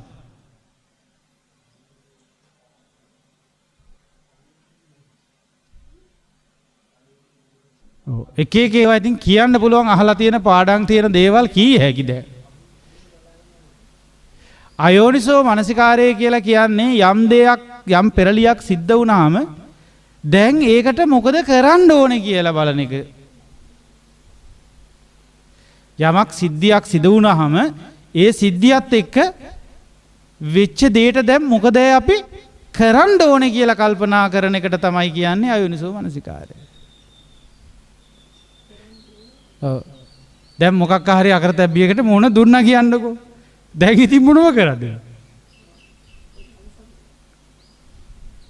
ආන්ගේ කරන්න ඕන දේ පිළිබඳව අපි කල්පනා කරනවා ඊට පස්සේ. අර අපි කියන්නේ හත් වලාමේ වෙච්ච දෙයට මොකක් කරන්නද කියලා. මොකක් හරි කරන්න එපායි කියලා කල්පනා කරනවා කරන්න දෙයක්. ඒක තමයි අයෝනිසෝ මනසිකාරය වෙන්නේ. ඉතින් හොඳ වැඩක් කරන්න ඕනේ මේකට කියලා කල්පනා කරන එක තමහරු කියන අයෝනිසෝ මනසිකාරය කියලා. වෙච්ච දෙයට මොකක් හරි හොඳ දෙයක් කරන්න ඕනේ දැන්. නේ? එතකොට ඒක නෙමෙයි නියම යෝනිසෝ මනසිකාරය කියන්නේ. අපි යෝනිසෝ මනසිකාරය ගැන කතා කරමු. අයෝනිසෝ මනසිකාරය ගැන පැහැදිලිද? ඉතින් කොහොම කොච්චර හොඳ විදියට කියා කල්පනා කරුවත් ඉස්සරහට කරගෙන යන වැඩපිළිවෙලක් එක ඉස්සරහට යන වැඩක් නම් කතාව තියෙන්නේ සංසාරේ යන දෙයට නම් හිත ගිහින් තියෙන්නේ ඒක අයෝනිසෝ මනසිකාරය. ඉතින් අයෝනිසෝ මනසිකාරයේ දෙන්න ගත්තට පස්සේ අපිට නැතුව යනවා මොකද්ද? සිහි නුවණ නැති වෙලා යනවා. සිහි බුද්ධිය නැති වෙලා යනවා. එතකොට මේ සිහි බුද්ධිය නැති වුනහම අපිට එතනින් එහාට මේ ගමන අර ධර්ම මාර්ගයක් ඔස්සේ ගෙනියන්න වෙන්නේ නැහැ. අපි යන්නේ කොහාටද? සිහි බුද්ධිය නැති වෙච්ච ගමන් අපිපත් වෙනවා මොකේද? ඉන්ද්‍රිය අසංවරයට. ඉන්ද්‍රිය අසංවරයෙන් ත්‍රිවිධ දුස්චරිතයට. ත්‍රිවිධ දුස්චරිතයෙන් පංච නීවර වලින් අවිද්‍යාව. අවිද්‍යාව පත්‍ය ඊට පස්සේ ජරා මරණ දක්වා ගමන යනවා. මම හිතන්නේ පැහැදිලි. අපි තව විමසීම් කරන්න ඕනේ ඉදිරියට. හොඳයි පින්වතුනි, එතකොට අපි මේ වනතෙක් ඉගෙනගෙන තියෙනවා කතාබස් කරන්නට යෙදුනා මේ ලෝකයේ ප්‍රශ්නය කොහොමද හැදිලා එන්නේ කියලා. අපිට තියෙන ප්‍රශ්නේ අපි මුලින් කතා කළානේ ජරා මරණ ප්‍රශ්නේ. අපිට තියෙන මේ ශෝක කිරීම, හැඬීම් වැළපීම්, විවිධ දුක්ඛ දෝමනස්යන්ගේ ප්‍රශ්නේනේ අපිට තියෙන්නේ, අපිට දැනෙන ප්‍රශ්නයකට. හැබැයි එතන ඉඳලා බලන්න පින්වතුනි, අපි පෙළගස්සගෙන මේ සාකච්ඡාව අරගෙන ආවා මේ ධර්මදේශනා ඔස්සේ අවිද්‍යාව ප්‍රධාන ප්‍රශ්නේ බවට එනකම්. ඊට පස්සේ අපි කතා කළා මේ අවිද්‍යාව නිසා තමයි මේ සියල් ප්‍රශ්නේ නම් හැදෙන්නේ කියන එක තැන ඉඳගෙන අපි අපේ මේ දෙවෙනි දේශනාවේ තුල මේ සාකච්ඡාවේ පැහැදිලි කරගෙන මේ යනවා අවිද්‍යාවත් නිකන් ඇති වෙන දෙයක් නෙවෙයි කියලා. අවිද්‍යාවටත් ආහාරයක් තියෙනවා කියලා අපි සාකච්ඡා කළා. මොකක්ද ඒ ආහාරය? එතකොට දැන් අපි ඉගෙන ගත්තා ඒ තමයි පංච නීවරණ කියන එකනේ.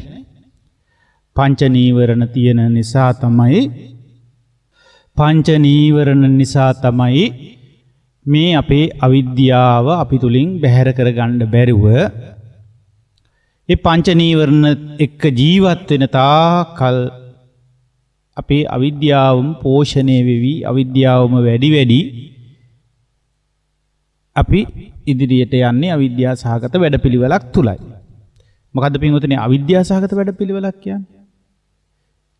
අවිද්‍යාව සහගත වැඩපිළිවෙලක් කියලා කියන්නේ අවිද්‍යාවට ගැලපෙන්න වැඩපිළිවෙල කරගන්නවා. ඒකට ගැලපෙන පිළිවෙලක් සකස් කරගන්නවා. ජීවිතවල හැමදේම අපි අපිළිවෙලට කරනව නෙවෙයිනේ.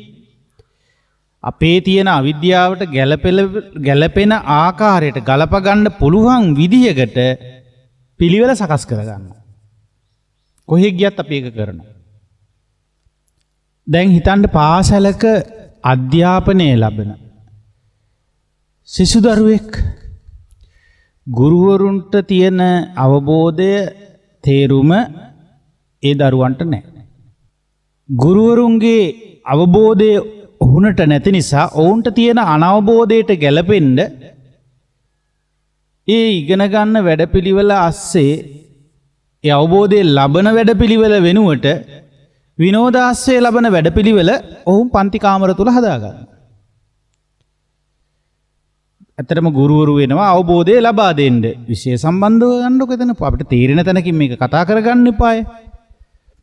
එතකොට ගුරුවරයා නිරන්තරයෙන් උත්සාහ කරනවා මේ එයාගේ විෂය පිළිබඳව එයාගේ තියෙන පාඩම් මාලාවන් පිළිබඳව පාඩම් ටික පෙළ ගැස්සීලා කොහොමද ක්‍රමානුකූලව ඒ වසරේ අධ්‍යාපන කටයුතු පිළිබඳව හොඳ අවබෝධයක් ඇති කරගන්නේ කොහොමද කියලා ඒ අවබෝධය ලබා දෙන වැඩපිළිවෙලක් සිසුවන් තුල ක්‍රියාත්මක කරවන්න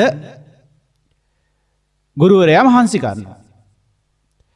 හැබැයි ශිෂ්‍යයෝ ඒ කොටස්වල තියෙන වටිනාකම වැදගත්කම විභාගමය වශයෙන් සහ ජීවිතේ ප්‍රායෝගිකමය වශයෙන් ඒ තියෙන වැදගත්කම තේරුම් අරගෙන නැති කෙනෙක්නේ ශිෂ්‍යයා කියන්නේ. ඉතින් ඒ ශිෂ්‍යයෝ මොකද කරන්නේ? ඒ තියෙන අනවබෝධයට ගැලපෙන්න වැඩපිළිවෙලක් සකස් කරගන්නවා පන්තිය තුල. ගුරුවරයාට මොන හරි සාධාරණ හේතු මවාපාලා සමහරට පන්ති කට් කරගන්න මොන හරි මොකක් හරි කරගන්න පුළුවන් අය බලනවා පුළුවන් තරම් ඒ වැඩපිළිවෙල එයාට තුල සකස් කරගන්න. ඉතින් එහෙම තමයි මේ හැමෝම කරන්නේ. දැන් අපේ ගුරුවරයා තමයි මේ භාග්‍යවත් අරහත් සම්මා සම්බුදුරජාණන් වහන්සේ. උන්වහන්සේ පුළුවන් තරම් අපි දිහා බැලුවේ මේ අයට මේ අවබෝධය ලැබෙන වැඩපිළිවෙලක හික්මුවා ගන්න ලැබුණොත් ඒ උත්සාහයට උන්වහන්සේ කැපකිරීම කරලා තියෙනවා. ගල් බොරළු මාවත් පිරුණු මාවත්වල ඒ කටුක පරිසර තුල දුගී දුප්පත් පැල්පත් වලට කරා වඩිමින් ඒ අතර මිනිසුන්ට උදව් උපකාර හැටියට කළේ මේ ධර්මයේ යථාභූත ඥානය ලැබෙන විද්‍යාව පහළ වෙන වැඩපිළිවෙල කියලා දුන්න එක. අවිද්‍යාවෙන් ඒගොල්ලෝ හදාගෙන තිබුණු වැඩපිළිවෙලට වඩා විද්‍යාව ලැබෙන වැඩපිළිවෙලක් අවබෝධය ලැබෙන වැඩපිළිවෙලක් උන්වහන්සේ එයාට ලබලා දුන්නා. ඒ තමයි සැබෑ ගුරුවරයෙක් සැබෑ ශාස්ත්‍රූවරයෙක් කරන්න ඕන ශ්‍රේෂ්ඨතම කටයුත්ත. ඉතින් ඒ නිසා අපි ඒ ගුරුවරයාට කීකරු වෙන ශිෂ්‍යයෝ මේක ටිකෙන් ටික අවබෝධය කරා ඒ විෂය අවබෝධය හෝ ඒ ශාස්ත්‍රවල අවබෝධය ලබා ගන්නවා වගේම මේ දුකෙන් නිදහස් වෙනවා කියන පැත්තේ සංසාර දුකින් නිදහස් වීම කියන ශාස්ත්‍රයට අපි ප්‍රවේශ වෙලා ඒ ශාස්ත්‍රය තුල අවබෝධය උපයා ගන්න අපි කටයුතු කරද්දි අපේ මේ පරම පූජනීය උත්තම කල්යාණ මිත්‍ර භාග්‍යවත් බුදුරජාණන් වහන්සේ අපේ ගුරුවරයා කියලා අපේ ශාස්ත්‍රූවරයා කියලා අපි කීකරු වෙන එක අපිට බලපානවා. එහෙම නැති තාක් අපි කරන්නේ අපිට අවබෝධයක් නැහැ. අවබෝධය කරා යන වැඩපිළිවෙලටත් අපි පිටුපානවා. ඇයි අපේ තියෙන අවිද්‍යාවට ගැලපෙන්න වැඩපිළිවෙලක් අපි සකස් කරගන්නවා. ඉතින් එක එක්කෙනාගේ අවිද්‍යාව විවිධාකාරයි. ඒ විවිධ අවිද්‍යා සහගත ස්වභාවයන් තුළ ඒ අවිද්‍යා සහගත වැඩපිළිවෙලක අපි යනවා. ඉතින් ඒකට තමයි අපි බුදුරජාණන් වහන්සේ පෙන්වන්නේ අවිජ්ජාපච්චයා තමයි සියලු සංස්කාරයෝ සකස් කිරීම ටික සිද්ධ වෙන්නේ. ඒ අවිද්‍යා සහගතව කරන සකස් කිරීම ටිකෙන් ඇතිවෙන විඥානය,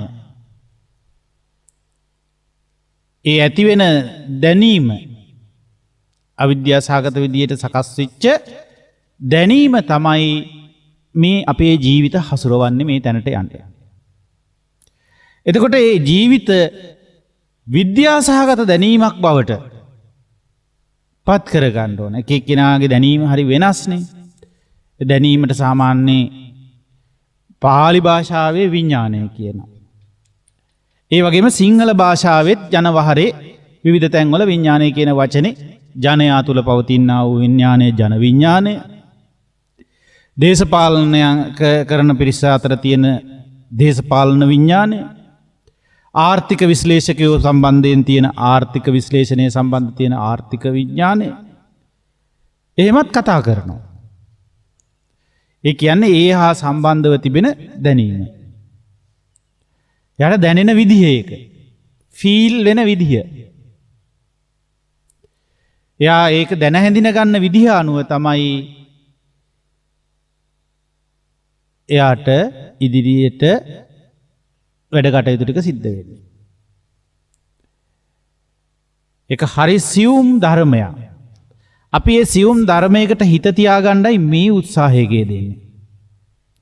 ඒ සියුම් ධර්මයට හිත තියන්න බෑ. අපිට තියෙන අපේ අවිද්‍යාවෙන් අපි වෙන වැඩ පිළිවෙලක් හදා ගන්නවා මේක ඇස්සේ. මොකක්ද අවිද්‍යාවෙන් හැදෙන්නේ? අපි මේ වනතෙක් ජීවිතේ පිළිබඳව ලෝකේ පිළිබඳව හැඳිනගෙන තියෙන පිළිවෙලක් තියෙනවා. ඒ හැඳිනගෙන තියෙන පිළිවෙලට අනුව තමයි අපි ලෝකේ දැනගන්නේ. එතකොට මේ හැඳිනගෙන තියෙන පිළිවෙලට අපි බැඳිලා තියෙනවා අනවබෝධයෙන්. ඒ අනවබෝධයෙන් යුක්තව තමයි මේ ක්‍රියාවලිය සිද්ධ වෙන්නේ. හැඳිනගත්තු පිළිවෙලට දැනගන්න. ඒ දැනගන්නා පිළිවෙලට කතාව ඉස්සරහට යද්දී ලෝකේ තවදුරටත් හඳුනාගන්නේ මේ පිළිවෙලටමයි. එතකොට දැන හැඳින ගැනීම තමයි මේ ඉස්සරහට යන්නේ. හැඳිනගත් දේට අනුව දැනගෙන දැනගන්නා වූ දේට අනුව යලි හඳිනගෙන ඒ ක්‍රමයම ස්ථාපිත කරගෙන ඉදිරියට ලෝකයේ තුල යන එක තමයි මේ අවිද්‍යා සහගත වැඩපිළිවෙල කියලා කියන්නේ.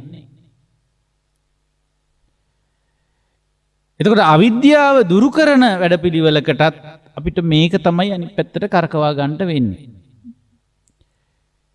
ඉතින් එහෙම කරකවා ගන්න බෑ අවිද්‍යාව මෙහි පෝෂණය ලබන්නේ නම්. ඒ නිසා අවිද්‍යාවට තියෙන ආහාරය අපි කතාබස් කළා පංච නීවරණ කියලා. එනම් මේ දෙවෙනි ධර්ම දේශනාව තුළ අපි මේ කතාබස් කරපු ටික ඔබ හුඟ අවධානයෙන් අහන්න ඕන කොටසක් මේ තියෙන්නේ. ඔබේ බලවත් වූ අවධානය මේ පිහිට වාගෙනම අසන්නං වාලේ නොවසා ඔබේ සම්පූර්ණ මානසික ශක්තිය මෙතෙන්ට යොදවා තියුණු අවධානය පිහිටවා බලවත් ඕනෙකමක් ඇති කරගෙන මේක ශ්‍රවණය කරොත් විතරක් ඔබ විශේෂ තැනකට ගමන් කරගන්න පුළුවන්කම තියෙනවා. ඒ තමයි මේ නීවරණ මේ ප්‍රශ්නෙට හේතුව. මොකද්ද? අවිද්‍යා සහගත වැඩ පිළිවෙලටම හේතුව තමයි පංච නීවරණ. ඊට පස්සේ පින්වතුනි අපි කතා කළේ මොකද්ද? පංච නීවරණ වලට හේතුවක් තියනවාද කියලා. ඉතින් බුදුරජාණන් වහන්සේ ඒකෙදි දේශනා කරා. පංච නීවරණද කියලා කියන්නේද ආහාර සහිතවම ඇති වෙන දෙයක්. පංච නීවරණම් පහම් භික්කවේ පංච පහම් භික්කවේ නීවරණානන්නේ. ඔව් ඒ විදිහටයි පෙන්වන්නේ බුදුරජාණන් වහන්සේ. පංච පහම් භික්කවේ නීවරණේ සාහාරම් වදාමි. පස්සාකාරෝ මේ නීවරණයෝද ආහාර නැති දෙයක් නෙවෙයි. නොඅනාහාර. ආහාරයක් නැති දෙයක් නෙවෙයි. ආහාරයක් තියෙනවා ඒකටත්. ඒ ආහාරයෙන්මයි මේ පංච නීවරණ පෝෂණය වෙන්නේ. එතකොට ඒක ගැන උඟ අවධානයෙන් අහන්න. මේක නිකන් අහලා මොකද්ද පාඩම පිළිවෙලට මම දන්නවා හේතු ටික. කියන්න ලියාගෙන කටපාඩම් කරගෙන කට මත දොඩවන්න නෙවෙයි පින්වතුනි මේක මේ ඉගෙන ගන්න. කෙනෙක් ඇහුවොත් වැඩ පෙන්නලා ඒකේ හේතු ටික කියාගෙන ගිය හැකි. ඒක නෙවෙයි මේකේ වැදගත්කම. තමන්ගේ හදවතට දැනෙන්න ඕනේ මේ සියලු අවිද්‍යාසහගත වැඩපිළිවෙලේ නිර්මාතෘවරයා. හෙවත් අවිද්‍යාව හැම මොහොතකම කාලා බීලා වැඩිමින් ලොකු මහත් වෙමින් ඉන්න කෙනෙක් දැන්. යාට ආහාර සැපයීම නවතා නැත. යාට සුදුසු විදියට ආහාර සපයලා දෙනවා. ඒ තමයි පංච නීවරණ. එතකොට ඒ ආහාර ගෙනත් දෙන්නේ එයාට සපයලා දෙන්නේ පංච නීවරණ නම් පංච නීවරණද නිකන් යැපෙනවා නෙවෙයි. දැන් අපිට තේරෙනවා එතකොට ප්‍රධාන ප්‍රශ්නේ අවිද්‍යාවට වඩා මෙහාට ඇවිල්ලා බැලුවාම මොකද්ද ප්‍රධාන ප්‍රශ්නේ? පංච නීවරණ. දැන් මේ බණ ටික අහගන්න ගියත් තියෙන ප්‍රධාන ප්‍රශ්නේ මොකද්ද? පංච නීවරණ එනවා. දැන් කාමච්ඡන්දේ නම් මේ වෙලාවෙ වෙන්නේ නැහැ කියමුකෝ. එහෙම කියමනට කියනවා කාමච්ඡන්දයක් නෑ. තරහකුත් නැහැනේ කවුරුත් එක්කනේ. බණ කියන ආම්දුරෙක්ක තරහක් කෙනවද මේ වෙලාවේ? නෑනේ එහෙම තරහකුත් නැහැ. බල ටික අනේ කියන එක හොඳයි කිය ඉන්නවා. එහෙම කියන්නේ බුදියා ගන්න. තරහටත් නෙමෙයි බුදියන්නේ නේද? රාගයකටත් නෙවෙයි කියලා කියනවා. එහෙනම් මොන හේකට බුදිනවද මේ? බණ ඇහෙනවට බුදිනවද? ඒකට තහස කැමතිලු. එහෙනම් පේනවන්නේ බණ ටික අහගෙන මේ වැඩේ කරන්න ගියත් අපිට මේ පංච නීවරණ වල ප්‍රශ්නේ තියෙන්නේ එහෙනම්. එහෙනම් අවිද්‍යාවට වඩා තදට දැනෙන්න ඕනේ මේ දවස්වල මොන ප්‍රශ්නේද? පංච නීවරණ වල තියෙන ප්‍රශ්නේ. ඒ පංච නීවරණ සපයමින් අවිද්‍යාවට කණ්ඩ දෙනවා. හොඳට කණ්ඩ දෙනවා. අවිද්‍යාව අපිට ඕන එකක්ද? නෑ මේ අනවශ්‍ය දෙයක් මේක. කොහේ හරි දඩාවත යන සතෙක් ඇවිල්ලා ගෙදර ළඟින්න පටන් ගත්තා වගේ විච්ච වැඩක් මේක. අපි කණ්ඩ තැන් වල දදා කණ්ඩ දිදී අපිට තරහා ගියාම මොකද කරන්නේ? පොල්ලක් අරගෙන ගේ වටේ එලවනවා. එලවලා ඈතට පන්නලා දැන් හරි කියලා ඇවිල්ලා බුදිය ගන්නවා.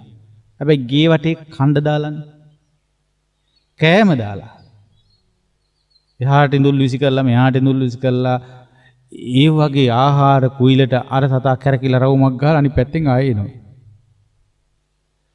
ඇවිල්ලා මේ සතා ජීවත් වෙන්නේ ලගින්නේ කොහෙද? ලගිනවා නම් ලගින්නේ මේ ආහාරේ තියෙන ළඟක. දැන් කන්න පුළුවන් තරම් කනවා. කාලා බැරි වුණාම පැත්තකටලා බුදිනවා එතනම. වෙන කාටවත් කණ්ඩ දෙන්න කැමතිත් නැහැ. සැර දාන්නේ ඔක්කොම කරන්නේ මොකක් තන ඉඳගෙනද මේ?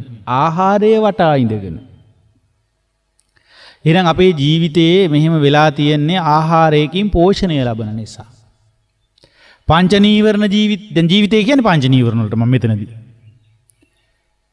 ඇත්තටම ජීවිතය ඇස්සේ පංච නීවරණ වලට ඇරෙන්න මොනවද දැන් මේ දවස්වල තියෙන්නේ?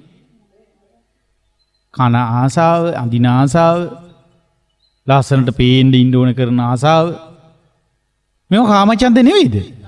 කාමච්ඡන්ද. ඊට පස්සේ ඒවා එහෙම නැති වෙනකොට මේ තරහ අරගෙන බැනගෙන බැන්නේ නැතත් හිතට තරහ.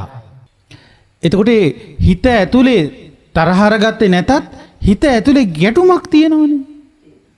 එතකොට ඒක නීවරණයක්. නීවරණ කියන එකේ තේරුම තමයි නිවන අවුරන දෙයක්. නේ? ප්‍රඥාව දුර්වල කරන දෙයක්. පඤ්ඤාය දුබ්බලීකරණ. නිවන අවුරාලන ප්‍රඥාව දුර්වල කරන ස්වභාවය තමයි පංච නීවරණ තියෙන්නේ. ආවරණීය ධර්මයක්. මොකක්ද ආවරණය කරන්නේ? නිවන සහ නිවන් මඟ ආවරණය කරන සම්පූර්ණයෙන්ම. ආවරණය කරන කෙනෙක් වහලා දානවා. ඒකට පිටින් ඉන්න කෙනාට මේක පේන්නෙම නැහැ. නිවන් මඟ පේන්නේ නැහැ. ඊට පස්සේ නිවන් මඟ කියලා ඉතින් වෙන කොහේ හරි හැරිලා ගමන් කරන්න පුළුවන්. සැබෑ නිවන් මඟ වහලා තියෙන්නේ. එහෙනම් මේ නීවරණ ගොඩේ ඉඳගෙන මේ වැඩේ කරන්න බෑ. ඔබට මතකද පින්වතුනි අපි ගියවර පොහොය දිනයත් එක්ක පොහොය දින නැත්නම් පොහොය අවස්ථා දෙකක වැඩසටහන් වල අපි කතා කරපු කාරණාව. මම හිතනවා මේක මේ වෙලාව ඒක මතක් කරගන්න හොඳයි. සමාහිතෝ භික්ඛවේ භික්ඛු යතා භූතං පජානාති. මොකද්ද මේ සමාහිත බව කියලා කියන්නේ? නීවරණ නැතිව නීවරණ සමතයකට පත් කරගත්තු හිත යථාර්ථය අවබෝධ කළයි. මතකයි නේද ඒක? එතකොට ඒ සමාහිත බව කියලා කියන්නේ එහෙනම් නීවරණ වලින් දුරු වූ සිත. ඒ නීවරණ තියනකම් යථාර්ථේ වහන නිසා ඒක කියන්නේ. යථාර්ථේ වහනවා කියන්නේ අවිද්‍යාව පෝෂණය කරලා. ඒ නිසා දැන් අපි වැදගත්ම කොටසක් හැටියට අපේ ජීවිතය ඇස්සේ කතාබස් කරන්න ඕනේ කොටසක් මට තේරෙන්නේ පංච නීවරණ. හැප්පෙනවා නම් හැප්පෙන්න ඕනේ මේ වෙලාවේ පංච නීවරණ කළා. යම් වැඩපිළිවෙලක් ආරම්භ කරන්න හිතාන ඉන්නවා නම් මේ නව වසරත් එක්ක දැන් විවාහාරික වශයෙන් අවුරුද්ද ලැබුවා. නව වසරේ කිරීතිරේවා කියලා කිරීතිරුම් මංගල්‍ය පැවැත්තුවා. නේද? සුබ නව වසරක් වේවා කිරීතිරේවා නව වසරේ. දැන් මේ සින්දුව පටන් ගත්තානේ. එතකොට දැන් ඒම හරි ඒ ධර්ම අපිට ඒ අවුරුද්ද පිළිගන්න පුළුවන් කට්ටිය ඒ විදිහට පටන් ගත්ත අවුරුද්දේ මොකද්ද අලුත් ප්‍රාර්ථනාව? නීවරණවලින් පෝෂණය ලබ නීවරණත් එක්ක එකතු වෙවි අවිද්‍යාවෙන් යුක්ත වැඩපිළිවෙලේ ඉදිරියට යන්නද? එහෙම නැතිනම් මේ අවිද්‍යාව සහගත වැඩපිළිවෙලට එරෙහිව යම් කටයුත්තක් ආරම්භ ඒක බලන්න අවුරුදු නව වසරේ සුබම සුබ ඵල ලබන්න නම් මොකද කරන්න ඕන?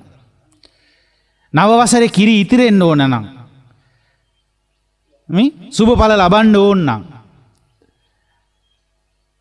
අපි මොකද කරන්න? මේ අවිද්‍යාව සහගත වැඩපිළිවෙලෙන් නිදහස් වෙන්න කටයුතු කළ යුතු නැද්ද?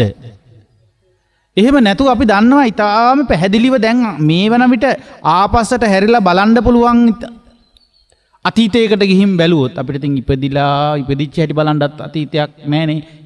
එච්චර දුරට යන්න බෑ අපිට. ටිකක් දැන හැඳින ගන්න පුළුවන් විචි යුගයක් කට විතරයි යන්න පුළුවන්. ඒකෙත් හුඟක් ඒවා අමතකයි. මතක් කරලා තී කරලා බලන්නත් සමහර අයට පුළුවන්, සමහර අයට බෑ. ඉස්කෝලේ ගිය හැටි ඕව මේව කතා කරන්න පුළුවන්.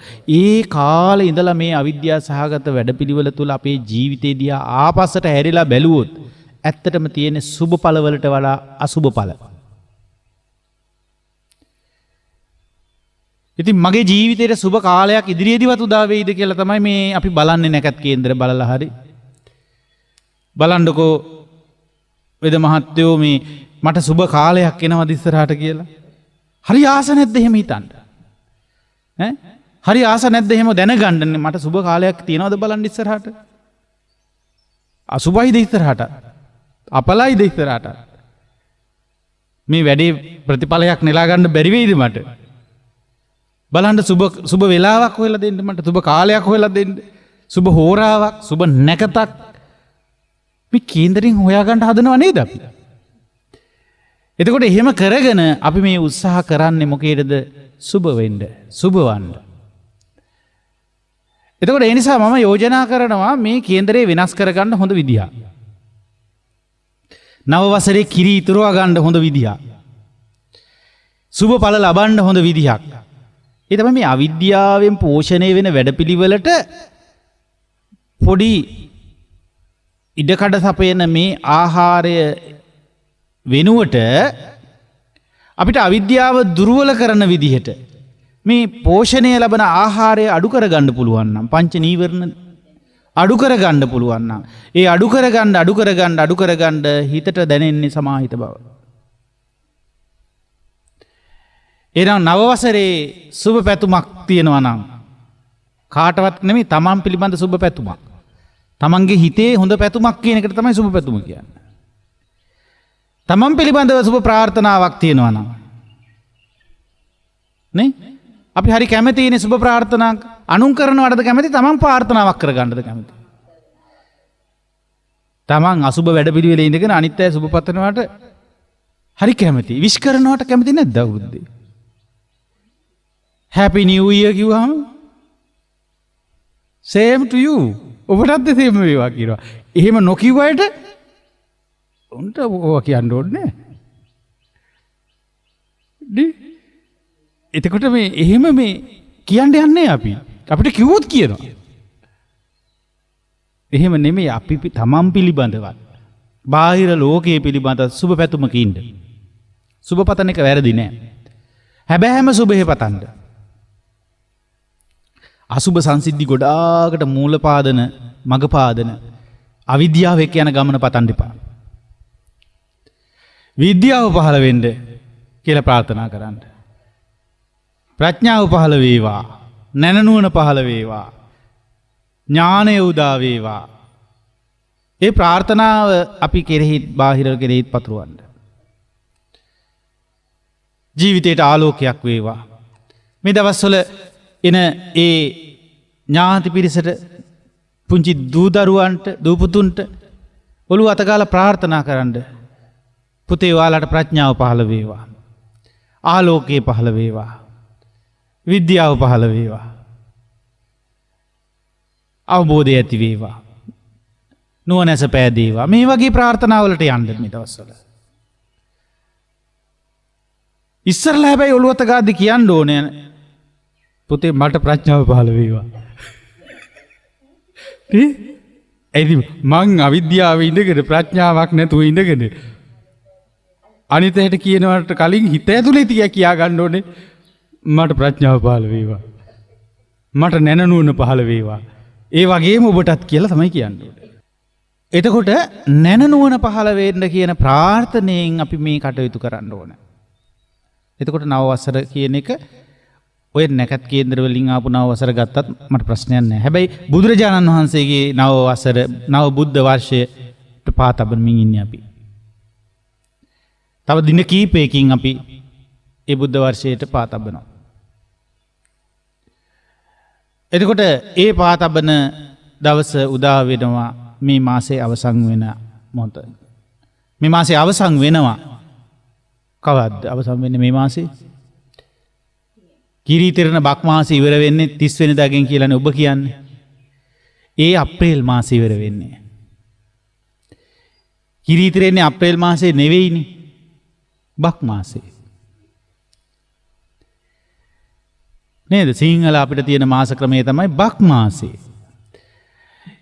ඊළඟට අප්‍රේල් ඉවරලා මැයි උදා වෙන එක 30 වෙනිදාට ගිහිල්ලා පළවෙනිදා එයි. ඒක නෙමෙයි අපේ මාස ක්‍රමය. මේ මාස ක්‍රමය අපේ යනවා මේ මාසේ පෝය එනකම්. මේ මාසේ අවසන් වෙන පෝයක් එනවා. ඒකට කියනවා මාසේ අවසන් වෙන පෝය අමාවක දින දවස. හඳින් මේක බලන්න.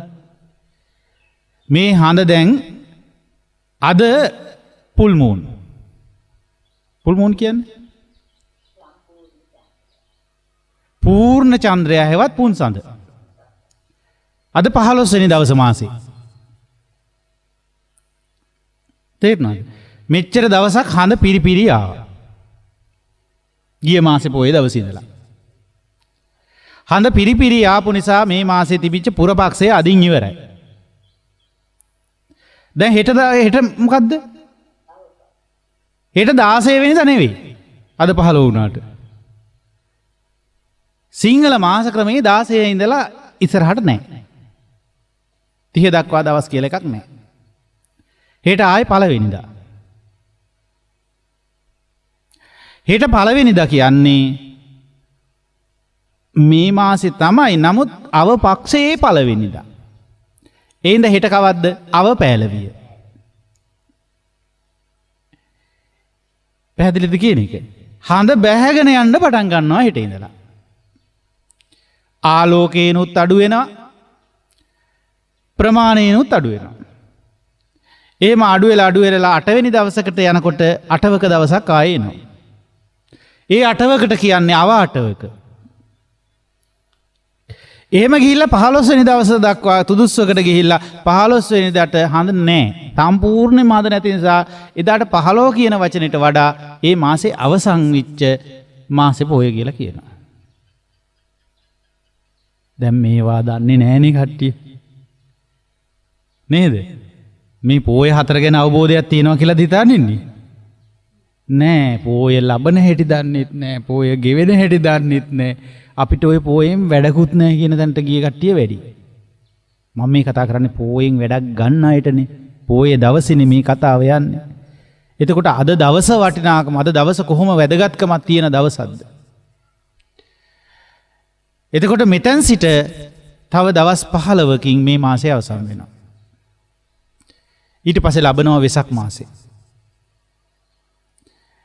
දැන් මේ මාසේ කවදටද හරියටම වෙසක් එන්නේ?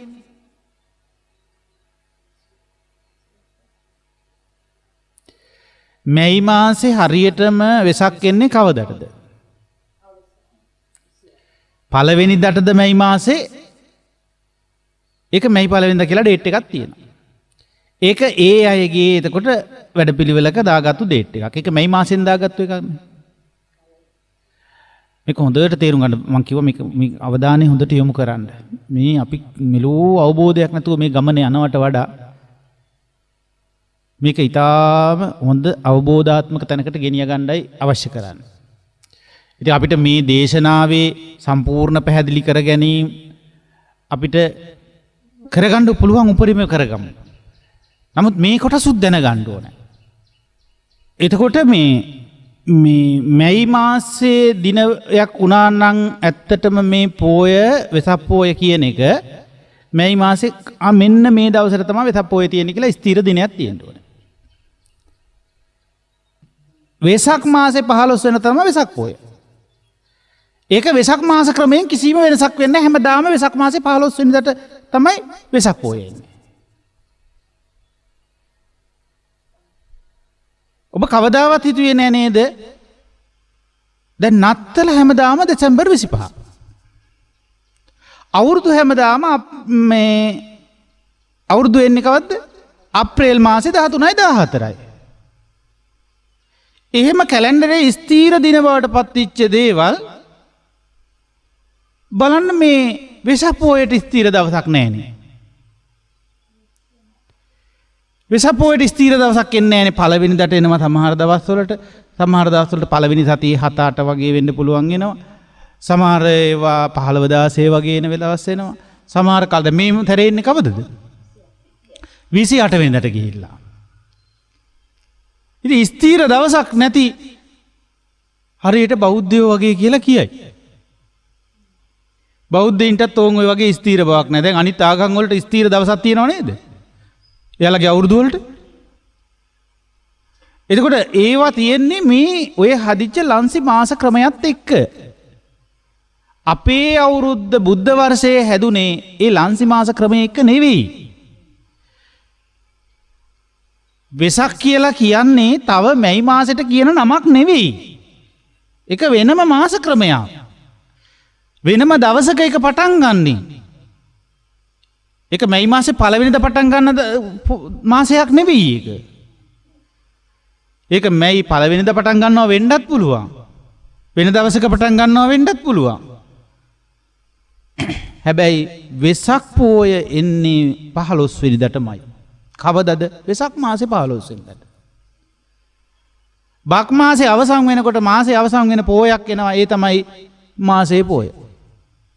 එදායින් පස්සේ තමයි වෙසක් මාසේ පටන් ගන්න පළවෙනිදා. පැහැදිලිනේ?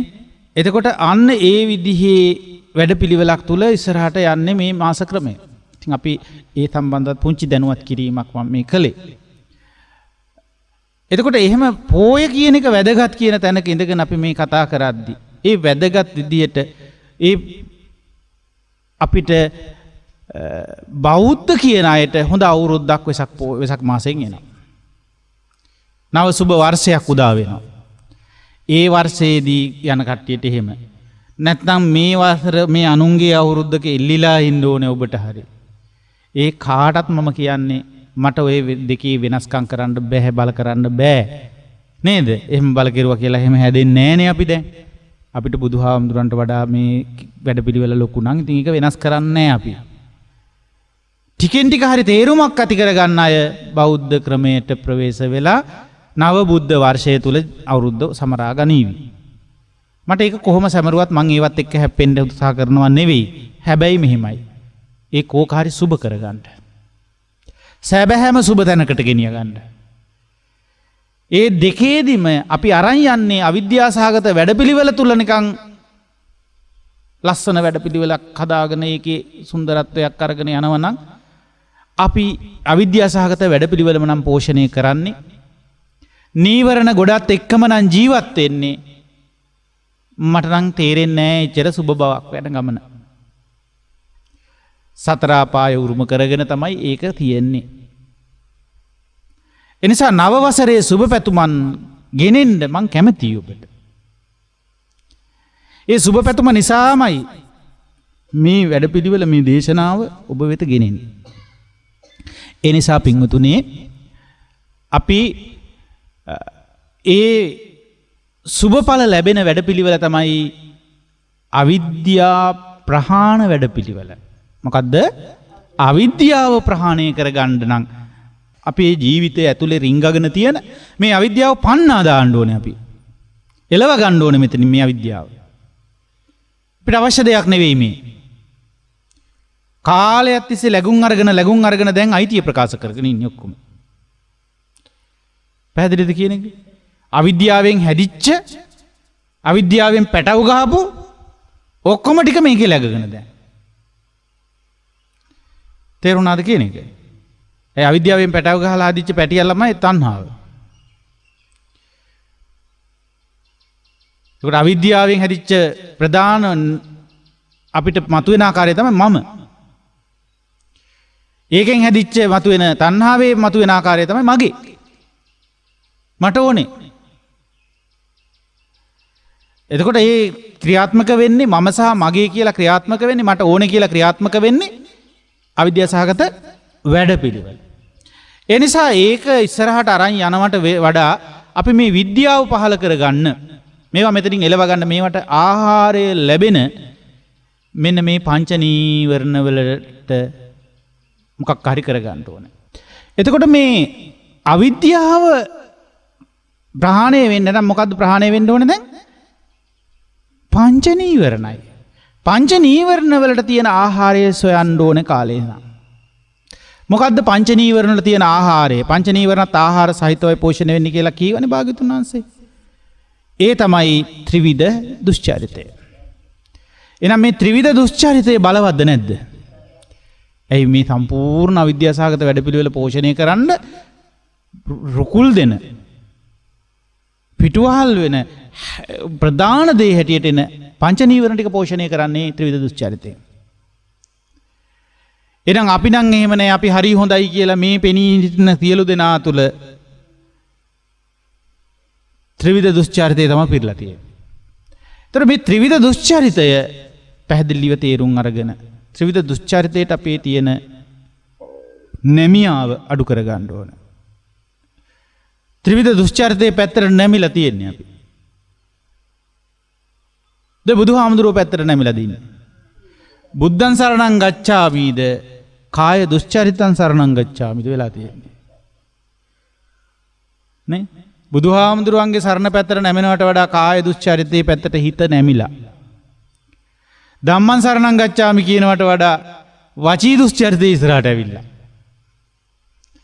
කට ඇරියොත් මොකද වෙන්නේ?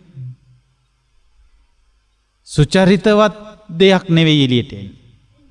සුචරිතය නෙමෙයි එළියට එන්නේ. කට අරින කෙනාගේ වචන පිට වෙන විදිහෙන් අපිට තේරෙන්නේ සුචරිතවත් බව නෙමෙයි දුස්චරිතවත් බව. දැන් භාග්‍යවත් බුදුරජාණන් වහන්සේගේ ශ්‍රාවක පිරිස ඒ කාලේ වැඩ කරපු විදිහ නෙමෙයි කතාවෙන් එළියට එන්නේ. ඒ වචන නෙමෙයි එළියට එන්නේ. ඒ නිසා මේ දුස්චරිතයේ ඉස්සරහට ගිහින් තියෙනවා. දැන් දුස්චරිතය අපේ සාමාන්‍ය ජීවිතේ වෙලා. ඒ නිසා සාමාන්‍ය ජීවිතයේ ජීවත් වුණා කියලා අපිට වැරදක් පේන්නේ නැහැ. පැහැදිලිද කියන එක? ඉතින් ඒ වගේ මේ තියෙනවා. ඉතින් ඒක එක සාධාරණ විදි හදාගෙන හැබැයි මේ දුස්චරිතය සාධාරණේ කරලා තියෙනවා. ඊට පස්සේ ඔක්කොටම එහා මනෝ දුස්චරිතය. මානසික දුස්චරිතය බොහොම ඉහළින් ක්‍රියාත්මක වෙනවා. ඒක නිසා ඒව ගැන අවබෝධයෙන් විමසා බලන්න වසරක් බවට මේක පත් කරගන්න. එහෙම අවධානයෙන් විමසා බලද්දී බුදුරජාණන් වහන්සේ පෙන්වනවා මේ මානසිකව කායිකව වාචසිකව ඇතිවෙන දුස්චරිතයත් නිකම් පෝෂණය වෙනව නෙවෙයි. නිකම් ඇති වෙනව නෙවෙයි. යම් දෙයකින් පෝෂණය ලැබෙනවා. යම් ආහාරයක් තියෙනවා ඒකට. මොකක්ද ඒ ආහාරය? ඒ තමයි ඉන්ද්‍රිය අසංවර බව. ඉන්ද්‍රයන්ගේ යම් සංවර බවක් තිබුණා නම් මේ තරම් දුස්චරිතයට අපි ඇදෙන්නේ නැහැ. බලන්න අපේ ඉන්ද්‍රියන් ඒකට ප්‍රධාන ප්‍රශ්නේ මොකද දැන්? ඉන්ද්‍රයන්ගේ තියෙන අසංවර බව නෙමේකට හේතුව. ඉතින් අපි ටිකක් කතා කළා මේ දේශනාව ආරම්භයේදී. මම තව ටිකක් මේ පැහැදිලි කළේ. එතකොට ඉන්ද්‍රිය අසංවර කරගෙන මේ ගමන යන්න බෑ. එහෙනම් අපි මොකද කරන්න ඕනේ? අපි මේ පොයේ දවසේ ආරම්භ කරන්නේ ඒක නේද පින්වතුනි, සිල්වත් වෙලා ඉන්ද්‍රිය සංවර කරගන්න ඕනේ. අපි කතා කරමුකෝ මේක කොහොමද වෙන්නේ කියලා තව. එතකොට මේ ඉන්ද්‍රියන්ගේ අසංවර බවත් නිකන් ඇති වෙන්නේ නැහැ ඊගාවට. මොකක් නිසාද ඇති වෙන්නේ? ඒකත් ආහාරයක් තියෙනවා. ඉන්ද්‍රිය අසංවරයට තියෙන ආහාරය තමයි අපි පැහැදිලි කළා, කතාබස් කළා, සිහිනුවන නැහැ. සිහිනුවනේ ප්‍රශ්නයක් තදටම නැද්ද? තියෙනවානේ. සති සම්පජන්න්නේ නැතිකම. අසති අසම්පජන්නේ කියනවා ඒකට. අසති අසම්පජන්නේ නැතිකම, සිහිනුවන මදිකම අපි කියන්නේ නේ. ළමයෝ ටිකක් සිහි බුද්ධියෙන් කරගන්නකො මේවා කියලා කියන්නේ නැද්ද? ඒ සිහි බුද්ධිය නැහැනේ අපිට. අසති අසම්පජන්නේ තියෙන්නේ. නම් අසති අසම්පජන්නේ නිසාවෙන් මොකක්ද ඇති වෙන්නේ? ඉන්ද්‍රියන්ගේ අසංවර බව ගොඩ නැගෙනවා. ඉතින් බුදුරජාණන් වහන්සේ පෙන්නවා මොකද්ද මේ අසති අසම්පජන්නයත් නිකන් ඇති වෙන එකක් නෙවෙයි. ඒකටත් හේතුවක් තියෙනවා. කවුරු හරි ඇහුවොත් කෝචාහාරෝ අසතා සම්පජන්නස්ස, මොකද්ද මේ අසතියට අසම්පජන්නයට, ඒ කියන්නේ සිහිය නුවණ නැතිකමට මොකද්ද ආහාරය කියන්න කිව්වා? මොකක් කියලාද? ආයෝනිසෝ මනසිකාරය කියලා කියන්න කිව්වා. ආයනිසෝ මනසිකාරාණං නේද? අයෝනිසෝ මනසිකාරෝ තිස්ස වචනීය. අයෝනිසෝ මනසිකාරය කියන වචනේ තමයි ඒකට හරියන්නේ කියනවා. හරිද? ඒතර බුදුහාමුදුරුවෝ කොච්චර මේක හොයලාද නේද? අපි මොනවද කරලා තියෙන්නේ? අවිද්‍යාවට එනකන් කියවනවා ආපහු කරේනවා. ආයෙ අවිද්‍යාවේ හැපිලා ආයෙ එනවා. අපි මේ අර අග සිට මුලටත් මුල සිට අගටත් පටිච්චසමුපාද මෙනෙහි කරනවා කියලා අපි කරන්නේ මොකද්ද? අනුලෝම ප්‍රතිලෝම කියලා අවිද්‍යාවේ සිට මෙහාට කියවනවා. එහෙ ඉඳලා ආය අවිද්‍යාවට කියවනවා. අවිද්‍යාවේ හැපිලා ආය එනවා. නමුත් අවිද්‍යාවට ආහාරයක් තියෙනවා කියලා හුඟ දෙනෙක් අහලවත් නැහැ. අවිද්‍යාවත් මෙහෙම වැඩපිළිවෙලකින් පෝෂණය වෙන එකක් කියලා අහලා නැහැ. ඒ පැත්තට ගියොත් තමයි මේක ලෙහන්න පුළුවන් වෙන්නේ. එහෙනම් අපි බලමු මේ වැඩපිළිවෙල අද මේ විවෘත වෙන්නේ. ලොකු පිනකින් මේ පැත්ත කතා කරන්නේ. ඒ නිසා අපි බලමු අවිද්‍යාව පෝෂණය කරන එකට දැන් අපි තැනකට ආවා. ඒ තමයි මේ අයෝනිසෝ මනසිකාරය. අයෝනිසෝ මනසිකාරය කියන්නේ මොකද්ද කියලා අපි තේරුම් ගන්න ඕනේ. කිසිම දෙයක සුලක් මුලක් දන්නේ නැහැ. මේ යන්නේ අග පැත්තටයි මේ යන්නේ මුල පැත්තටයි කියලා තේරුමක් නැති කතියක් තියෙනවා. ආකට තමයි කියන්නේ අයෝනිසෝ මනසිකාරය. මේ අගට යන පැත්තද මේ මුලට යන පැත්තද කියලා තේරුමක් නැති එකට කියනවා මොකද්ද? ඒක අඳුන ගන්න බෑ. මේ අග පැත්තටයි යන්නේ ප්‍රශ්නේ. මේ හිත දැන් යන්නේ මෙන්න මේ පැත්තටයි. අග පැත්තට යනවා නම් තව ටික දවසකින් ටික මොහොතකින් බලනකොට කොහෙ තියෙයිද හිත? අග තියෙයි. කොහෙද තියෙන්නේ? අග තියෙයි. මේ යන රටාවට මේ හිත ගියොත් නතර වෙන්නේ අග තියෙයි. සුගතියේ නෙවෙයි. හැබැයි මේ හැම සිදුවීමකම මුල පැත්තට ගියොත්, සුල මුල පැත්තට ගියොත්, ඒ සුල මුලට යන පියවරක් පාසා අගතියෙන් ඈත් වෙනවා නම් යන්නේ සුගතියේ. අවසානයේ හොඳම සුගතිය වන අමා මහ නිවන නම් වූ සුගතියේ තමයි හිත පිහිටන්නේ. බලන්න කිසි කෙනෙක් මේ විදිහට යෝනිසෝ මනසිකාරය අයෝනිසෝ මනසිකාරය වෙන් කරගන්න දක්ෂ නැහැ. එහෙනම් අයෝනිසෝ මනසිකාරයේ ලක්ෂණය තමයි මොකද්ද? යෝනිසෝ මනසිකාරය දන්නෙත් නැහැ යා. අයෝනිසෝ මනසිකාරය දන්නෙත් නැහැ. ඒක තමයි යාගේ අයෝනිසෝ මනසිකාරය කියලා කියන්නේ. පැහැදිලිද? එතකොට අයෝනිසෝ මනසිකාරයේ ඉන්න කෙනාට සබ්බාසව සූත්‍රයේ ලස්සනට පෙන්ලා දෙනවා. අයෝනිසෝ මනසිකාරයේ ඉන්න කෙනාට යෝනිසෝ මනසිකාරය අඳුරන්නත් බෑ, අයෝනිසෝ මනසිකාරය අඳුරන්නත් බෑ කියනවා. පැහැදිලිද කියන එක? එතකොට මේක අග පැත්තට යන සිස්ටම් එකක්ද මේ ක්‍රියාත්මක වෙන්නේ? එහෙම නැත්නම් සුල මුල පැත්තට ක්‍රියාත්මක වෙලා යන පැත්තක්ද මේ තියෙන්නේ? සුල මුල හොයන පැත්තද මේ තියෙන්නේ? ඒක වෙන් කරලා අඳුර ගන්න ශක්තියට තමයි කියන්නේ එතකොට යෝනිසෝ මනසිකාරය කියලා. ඉස්සරළම තියෙන්න ඕනේ යෝනිසෝ මනසිකාරය ඒක. ඊට පස්සේ සුල මුල හොයන පැත්තට යොමු වෙන එකට තමයි යෝනිසෝ මනසිකාරය කියලා කියන්නේ. පැටි දෙක අඳුරන්න බැරි වුණාම මේ පැත්තටම යන එකට සමහර අය කියනවා යෝනිසෝ මනසිකාරය කියලා. දැන් කොහොමද මේ වැඩේ හොඳම විදිහට කරගන්නේ කියලා කල්පනා කරන වෙලාවල් ඔබ අතර නැද්ද? පින් අතේ වැඩ, දාන පින්කම් මේවා කරනකොට වගේම ජීවිතේ වෙන මොන හරි වැඩක් කරනකොට, දරුවන්ගේ වැඩ කටයුතු ඒවා කරනකොට මේක හොඳම ප්‍රතිඵල ලැබෙන විදිහට කරගන්නේ කොහොමද කියලා කල්පනා කරන අවස්ථා නැද්ද? අවසානයේ අපි කොහොම හරි වැඩිම ආදායමක් ලැබෙන තැනකට ව්‍යාපාර ගේන්න ඕන කියන තැනින් වැඩ කරන්නේ නැද්ද? ඒ ඉතින් අවසානයේ දක්වා යන පැත්තනේ ඒ හිතන්නේ. මේක අගට යන පැත්තක්ද මුලට යන පැත්තක්ද සිද්ධියක?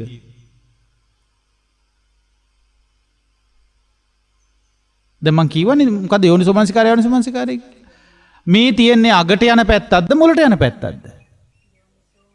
අවසානයේදී දැන් මේ හොඳ ලාභයක් ලබා ගන්න, හොඳ ප්‍රතිඵලයක් ගන්න කියලා අපි කරන වැඩ තියෙන්නේ කොහට යොමු වෙලාද? අග පැත්තට යොමු වෙලා. එහෙම ඒවටත් යෝනිසෝ මනසිකාරය කියනවා අපි දැන් ඒ වුණාට. ඇයි නුවණින් කල්පනා කිරීම කියලා නේ මේකට දාලාගෙන තියෙන්නේ. නුවණ කියන්නේ ඉතින් මේ බුද්ධියෙන් හොඳට හිතලා බලලා තීරණයක් ගන්නවා කියන එක මේ සාමාන්‍ය ලෝකේ අරගෙන තියෙන්නේ මේකේ. ඒ වුණාට මේ සිද්ධි දාමයක් සිද්ධ වෙගෙන එනවා. තවදුරටත් ඒ සිද්ධි දාමයට පැටලිච්ච ගමනක් ඉදිරියට තියෙනවා. එහෙම ගමනක එක පොයින්ට් එකයි මේ ඉන්නේ කියන අවබෝධය එන්න ඕනේ ඉස්සරලා. එතකොට මේ සිද්ධියට සිහිය පිටවද්දි මේ සිද්ධියට විතරක් පටු වෙලා දකින්නේ නෑ යා. මේ සිද්ධි දාමයක අතීතයට අනාගතයට බැඳිච්ච සිද්ධි දාමයක වර්තමාන මොහොතයි මේ තියෙන්නේ. පැහැදිලිද? එතකොට මේ වර්තමාන මොහොත අතීතයකට පැටලලා තියෙනවා. ආරම්භක තැනක ඉඳලා ඇවිල්ලා තියෙනවා. තව ඉදිරියට ගමනක් මේකේ තියෙනවා. අපි බලන්නේ ඉදිරියට යහපත් කරගන්න මෙතෙන් සිට මොකක් කළ යුතුද කියලා නේද? විච්ච දේවල් ඔක්කොම අමතක කරන්න. අමතක කරලා අද ඉඳලා මොකද්ද හොඳට කරන්න ඕනේ කියලා බලන්න. කියලා අපි කරන්නේ මොකද්ද? මෙතන ඉඳලා හොඳ දෙයක් ලබන්න කරන්න විදිය. ඉතින් ඔහොම කල්පනා කිරීම යෝනිසෝ මනසිකාරය හැටියට අපි කතා කරගෙන ඇවිල්ලා තියෙනවා. ඒ ඇවිල්ලා තියෙන්නේ අර වෙන් කර ගැනීමේ කුසලතාවයේ එක නෙවෙයි. තේරුණාද? ඒ නිසා බුදුරජාණන් වහන්සේ මේ යෝනිසෝ මනසිකාරය කියලා කියන්නේ යෝනිය හෙවත් උප්පත්ති ස්ථානයේ මේ සිද්ධියක උප්පත්තිය සිද්ධ වෙච්ච ස්ථානය හොයාගෙන යන්න ඕනේ. ඒ මනසිකාරය තමයි යෝනිසෝ මනසිකාරය. ඒ නිසා ඒ සුලබුල හොයාගෙන යන ගමන අපිට එන්නේ නැහැ. දැන් බණ අහනකොට ආවා කියන්නකෝ නිදිමත. ඊට පස්සේ බලන්නේ මේ බණ ටික ඉක්මනට ඉවර වෙනවා නම් මට ටිකක් ගිහිල්ලා නිදාගත්තයි. එහෙම නැත්නම් මේ එහෙම කිව්වට ඔක නැගිටිනකොට නිදිමත නැති යනවා. මේ බණ අහන හින්දා ඉන්නේ නිදිමත. තේරුණාද? දැන් පොයේ දවසේ උදේට කිරිබත් කාලා කිරිබත් වළඳනවන්නේ කන්නේ නැහනේ. වළඳනවා එදාට. සිල් අරගෙන කන්න හොඳ නැහනේ. නේද? දැන් සාමාන්‍ය සිල් අරගෙන කිරිබත් කනවා කියන්න බෑනේ. වළඳනවා එදාට. වළඳලා දැන් බණ ටික අහනකොට මොකද වෙන්නේ? වෙනදනම් බත් මතේ ඉන්නේ. අද එන්නේ කිරිබත් මතේ. ඉතින් වැඩි ටිකක් හදින්ට දැනෙනවා ඒක. අනික මේ ওই කිරිබත් මතත් අවුලක් නැහැ වැඩක යෙදුණා නම් වෙන. මේ වැඩක් නෙවෙයිනේ මේක. වැඩක් නැති වැඩක් කියලානේ හිතාන ඉන්නේ. මනසට දීලා තියෙන කාලයක් තිස්සේ වැඩක් නැති වෙලාවට කරන වැඩක් තමයි මොකද්ද? බණ අහන එක. වැඩක් තිබුණොත් හාමුදුරනේ බණ අහන්න වෙන්නේ නැහැ. අපේ වැඩ ඉවර වෙලා තිබුණොත් බණ අහන්න. දැන් මේ කොච්චර බණ ටික එව්වත් මේ පොයේට බණ එවනවා ඔබට අහන්න. එතකොට මේ බණ ටික කොච්චර අපි දේශනා කරලා මේ අන්තර්ජාලය ඔස්සේ අහන්න පුළුවන්කම තිබුණත් වැඩක් නැත්තම් අහන්න. එතන නෙමෙයිද අපි ඉන්නේ. වැඩ තිබුණත් මේක තමයි ප්‍රථම වැඩේ කරගෙන තියෙන්නේ. මේක ප්‍රථම රාජකාරිය මොකක්ද අපේ? බණ ඇහිම වෙන්න ඕනේ. දැන් ඉන්නවල යන්නේ වෙන ඒවා. ප්‍රථම රාජකාරිය වෙන එක. මට මේ සියලු රාජකාරිය වල යෙදෙන්න ගිහිල්ලා අපිට බණ අහන්න වෙලාවක් නැතු යනවා. ඒ වුණාට බුද්ධිමත් ශ්‍රාවකයෝ ප්‍රඥාවන්ත ශ්‍රාවකයා ආරම්භ කරන්න ඕනේ බණ ඇහෙන වෙලාවට බුදිය ගන්න නෙවෙයි. නිින්ද යන වෙලාවටත් බණ අහන්න. එතකොට නිදිමත නැති වෙන්න ඕනේ. අනිත් වැඩවලින් වෙහෙසිලා හෙම්පත් වෙලා එනකොට නිදා ගන්නනේ තියෙන්නේ. නිදා ගන්න යන වෙලාවට බණ අහන්න පුරුදු වෙනවා. එතකොට නිදිමත නැතිව රැත් ඇහැරලා යෝනිසෝ මනසිකාරයේ අඳුර ගන්න දක්ෂ වෙනවා යා. හැම දෙයක්ම ආපස්සට පොඩ්ඩක් කල්පනා කරලා බලන ගතියකට හුරු වෙනවා. තමන්ගේ ජීවිතේ දවස පුරා වැඩ කරපු වගේ සිද්ධිය කළා පොඩ්ඩක් ආපස්සට කල්පනා කරලා බලනවා මා නිවැරදිද මේ වැඩ කරපු පිළිවෙල. මේක මීට වඩා නිවැරදි තැනකින් පටන් ගන්න තිබුණාද නැද්ද කියලා සොයලා බලන ගතියක් එනවා. අන්න ඔබ ටික ටික තල්ලු වෙනවා යෝනිසෝ මනසිකාරයට. මෙහෙම එකපාර ගිලා යෝනිසෝ මනසිකාරයක් සැබෑම තනින් අඳුර ගන්න අපිට හම්බෙන්නේ නැහැ පින්වතුනි. ඒ නිසා බණ අහන වලට වෙලාවට බුදියන පින්වත් සියලු දෙනාට මම ආරාධනා කරනවා බුදියන වෙලාවටත් බණ අහන්න පුරුදු වෙන්න. අනිත් වෙලාවට වැඩනේ. වැඩ නැති වෙලාවට බුදිනේ. ඒ නිසා බුදියන කාලෙන් ගන්න බණ අහන්න වෙලාවක්. එතකොට බණ අහන්න ලැබෙන වෙලාවට කොහෙත්ම බුදියන්නේ නැහැ. පැහැදිලිද? බණ කඩා කප්පල් කරන්න නිදිමත නෙවෙයි ගේන්න ඕනේ. නිදි ගන්න කඩා කප්පල් කරගන්න බණ යොදා ගන්න. තීන මිත්තේ කඩන්න බණ යොදා ගන්න. යෝනිසෝ මනසිකාරය ඇති කරන්න ඕනේ බණෙන් එහෙනම්. නේ? අපි දන්නවා දැන් යෝනිසෝ මනසිකාරය ඇති කෙරුවොත් අනිවාර්යයෙන්ම මොකද ඇති වෙන්නේ? අපි කියවනේ මොකද ඇති වෙන්නේ? ආසතිය අසම්පජන්ණය නැති වෙනවා. සිහිනුවණක් ඇති වෙනවා. සිහිනුවණ නැති වෙනවා නෙවෙයි සිහිනුවණ ඇති වෙනවා. නිදිමතේ අපි ඒවා කියවල වැඩක් නැහැ නේද? සිහිනුවණ ඇති වෙනවා කියලා කිව්වේ. යෝනිසෝ මනසිකාර නිසා සිහිනුවණ නැති වෙන්නේ නැහැ.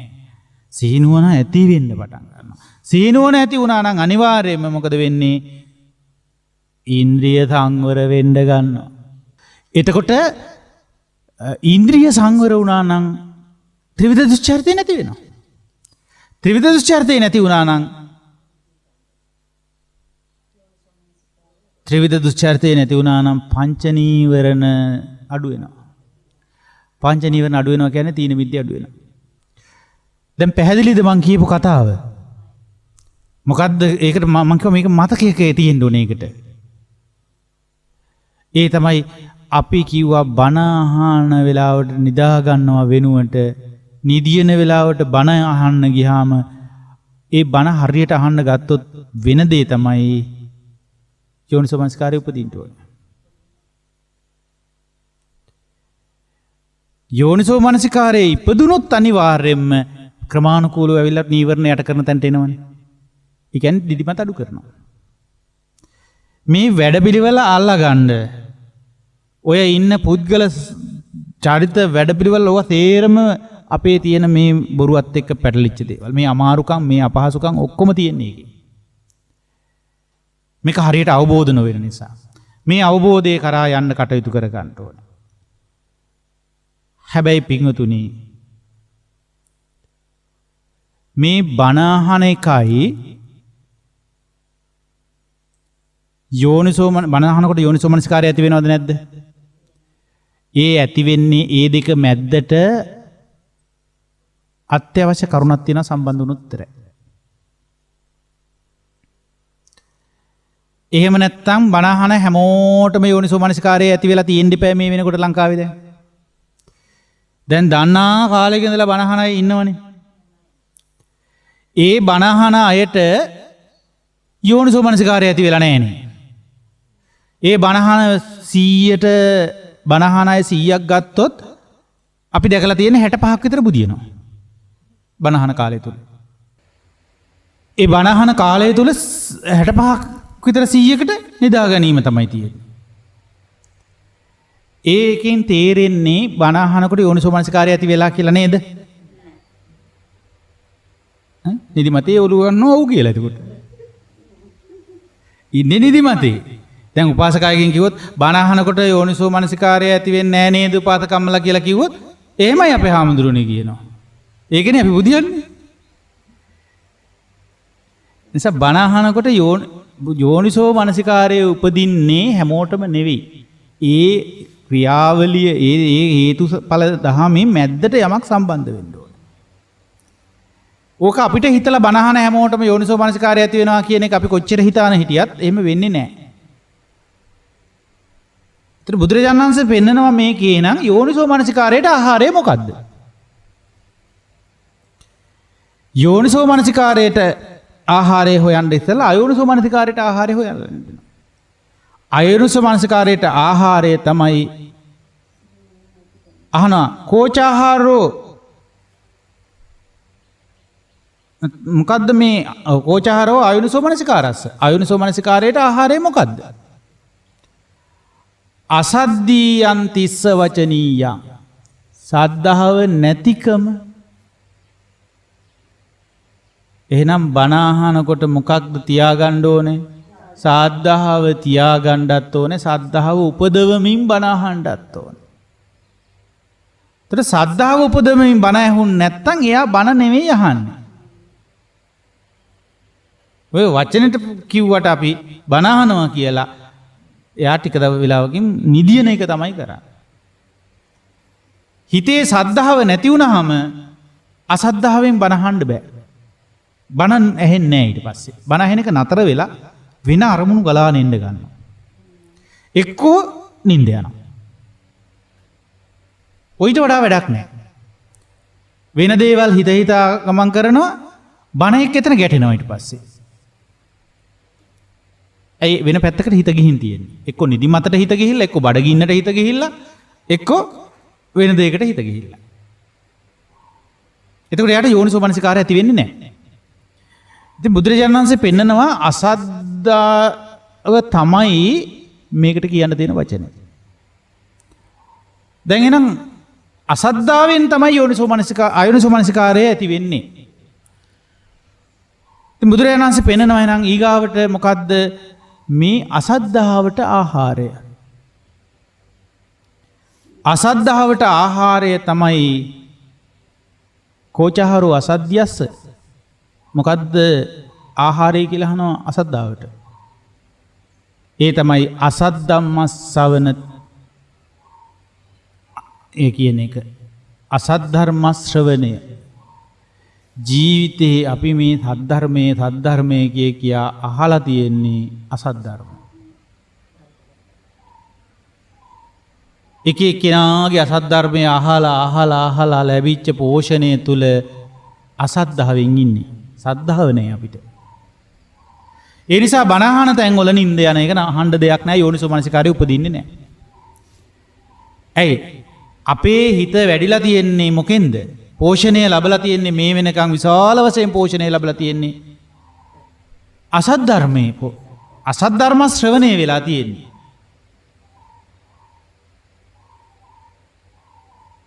අපිට තියෙනවා එහෙම කාවැදිච්ච අසත් ධර්මයක්. මොකද්ද? මොනවා කරන්නත් කාලා ඇඳලා ඉන්න ඕනේ. බඩගින්නේ මොකක් කරන්න බෑනේ හාමුදුරුවනේ කියලා අද උදේට කිරිබත් හොන්දට වැළඳුවා. හොඳට වළඳලා දැන් මොකද කරන්නේ? බණ ඇහෙනකොට දැන් හොඳට මේ ෆෝන් එක දාගෙන බුදිනවා හැමකට.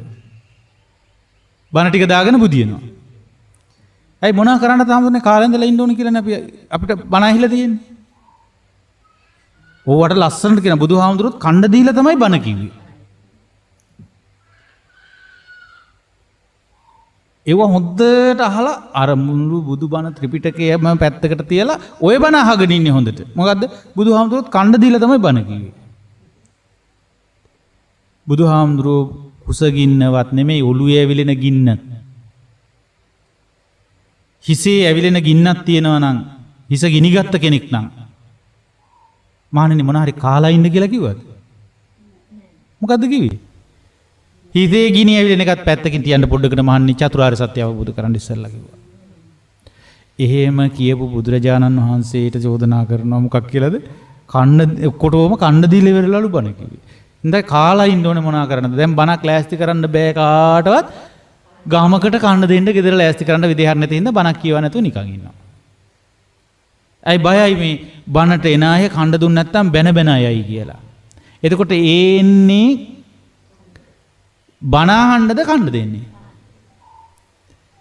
බණ අහන තැන් වලින් කන්න බලාන යන අයත් හරි අප්‍රසන්න ස්වභාවයකට තමයිපත් වෙන්නේ. ඒක ඒ පින්වතුන්ට කර කියා ගන්න පුළුවන් තැනක් නම් ඒක කරાવી. අපිට බණ ටික ලබා දීම ගැන සතුටින් යන්න ඕනේ. හුඟක් අය කියන්නේ කන බණීමනේ.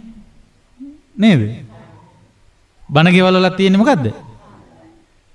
අර හාමුදුරුවන්ගේ බණේ වැඩක් නැහැ එච්චර. කන්න දෙන වෙලාවට තමයි ගොඩක් අය එන්නේ. කන බණේ ලොකුයි එතකොට. ඒ නිසා මේ අසත් ධර්ම ශ්‍රවණය කියන එකෙන් පෝෂණය ලබලා තමයි මේ අසද්ධාව වැඩිලා තියෙන්නේ. ඒ අසද්ධාවෙන් අපි නියම සද්ධර්මයකට සම්බන්ධ වෙන්න ගියාට ඒ වෙලාවට එක්කෝ හිත විසිරෙනවා නැත්තම් ඒකාන්තයෙන්ම හිත නින්දට යනවා. පැහැදිලිද? ආයේ අසත් ධර්මයෙන් පොඩ්ඩක් කිව්වොත් නැගිටිනවා. ඉතින් මේකේ අසත් ධර්මය අහන්න විච් එක තමයි මේකට එහෙනම් ලොකුම දේ වෙලා තියෙන්නේ.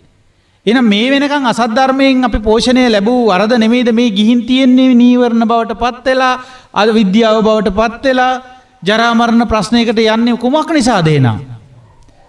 සද්ධර්මයක් අහලා නැතිකම. එහෙනම් මේ අපි ආරම්භ කරලා තියෙන්නේ කොච්චර හොඳ වැඩක්ද? ඔබ හිතලා බලන්න මේ බණ අහන එක පොයේට අපි බණ කීපයක් අහන එක. අනිත් අවස්ථාවන් වලදී අපි බණ අහන්න මේ වැඩපිළිවෙල ආරම්භ කරපු එක. මේ සද්ධර්ම ශ්‍රවණය අතිශයින්ම වටිනාම කටයුත්ත කියලායි මට නම් කියන්නේ. ඒ නිසා ඒකට විවිධ ප්‍රශ්න එන්න පුළුවන්, විවිධ බාධක එන්න පුළුවන්. ඔබ සැලෙන්න එපා. ඊට පස්සේ බුදුරජාණන් වහන්සේ ආනවා මේ අසත් ධර්මය අපිට ශ්‍රවණය වුණේ කවුරු නිසා? මොකක් නිසාද? බුදුරජාණන් වහන්සේ දේශනා කරනවා මොකද්ද? අසත්පුරිස සංසේවෝ තිස්ස වචනීය. අසත්පුරුෂ සේවනය තමයි මේකට හේතු වුනේ. එහෙනම් අසත් ධර්මයේ මෙච්චර කල් අපිට ඇහුනේ මොකක් නිසාද? සත්පුරුෂ ආශ්‍රයයකට නෙවෙයි අපි ගිහින් තියෙන්නේ. අසත්පුරුෂ ආශ්‍රයයක් නිසා. ඉතින් පිංගුතුනි දැන් ප්‍රශ්නේ තේරෙනවා. සත්පුරුෂ ආශ්‍රය නැතිකමමයි මේකට හේතුව. දැන් අර මුල් දේශනාවේ මම පෙන්වන්නේ ආනන්ද ස්වාමීන් වහන්සේ ඇවිල්ලා බුදුරජාණන් වහන්සේට කීවා ස්වාමීනි මට තේරෙනවා. මට තේරෙනවා ස්වාමීනි. මොකක්ද ආනන්ද තේරෙන්නේ? ස්වාමීනි මට තේරෙනවා මේ බුද්ධ ශාසනයෙන් භාගයක්ම කල්යාණ මිත්‍රයා මත තමයි තියෙන්නේ කියලා. හා ආනන්ද කට මා හේවං ආනන්දාවච එහෙම කියන්න එපා ආනන්ද. මේ මුළු බුද්ධ ශාසනයම පවතින්නේ කල්යාණ මිත්‍ර සම්පත්තිය මත කියලා කියන්නේ එකයි.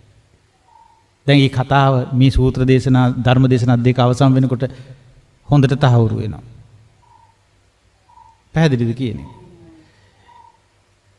එතකොට මේක ආපස්සට යන හැටි කතා කරන්න ඕනේ දැන්. දැන් මේ අවිද්‍යාව පෝෂණය වෙන වැඩපිළිවෙලනේ මේ කතා කරබස් කරේ. එතකොට කල්යාණ මිත්‍රයා ගැන තව ටිකක් කතාබස් කරලා අපිට මේ කල්යාණ මිත්‍ර සම්පත්තීන් ගැන කතාබස් කරලා කල්යාණ මිත්‍රයෙක් කොහොමද අපිට විද්‍යාව පහළ කරන තැනට යනකම් අපිව එක් කරගෙන යන්නේ. ඒ විද්‍යාව තුල කොහොමද ජරා මරණ ප්‍රශ්නේ ලෙහෙන්නේ? අනිත් පැත්තට මේ කතාව කළ යුතු නැද්ද? එහෙනම් මම හිතනවා දැන් මේ පොහෝ දිනේ ප්‍රශ්නේ අඳුරගන්න මම දේශනා දෙක කළා. කල්යාණ මිත්‍ර ඇසුරක් නොමැතිකම අසත්පුරුෂ ආශ්‍රයම තව තව අරන් ගියොත් අපිට යන්න වෙන්නේ සුබ අලුත් අවුරුද්දක් සඳහා නම් නෙවෙයි.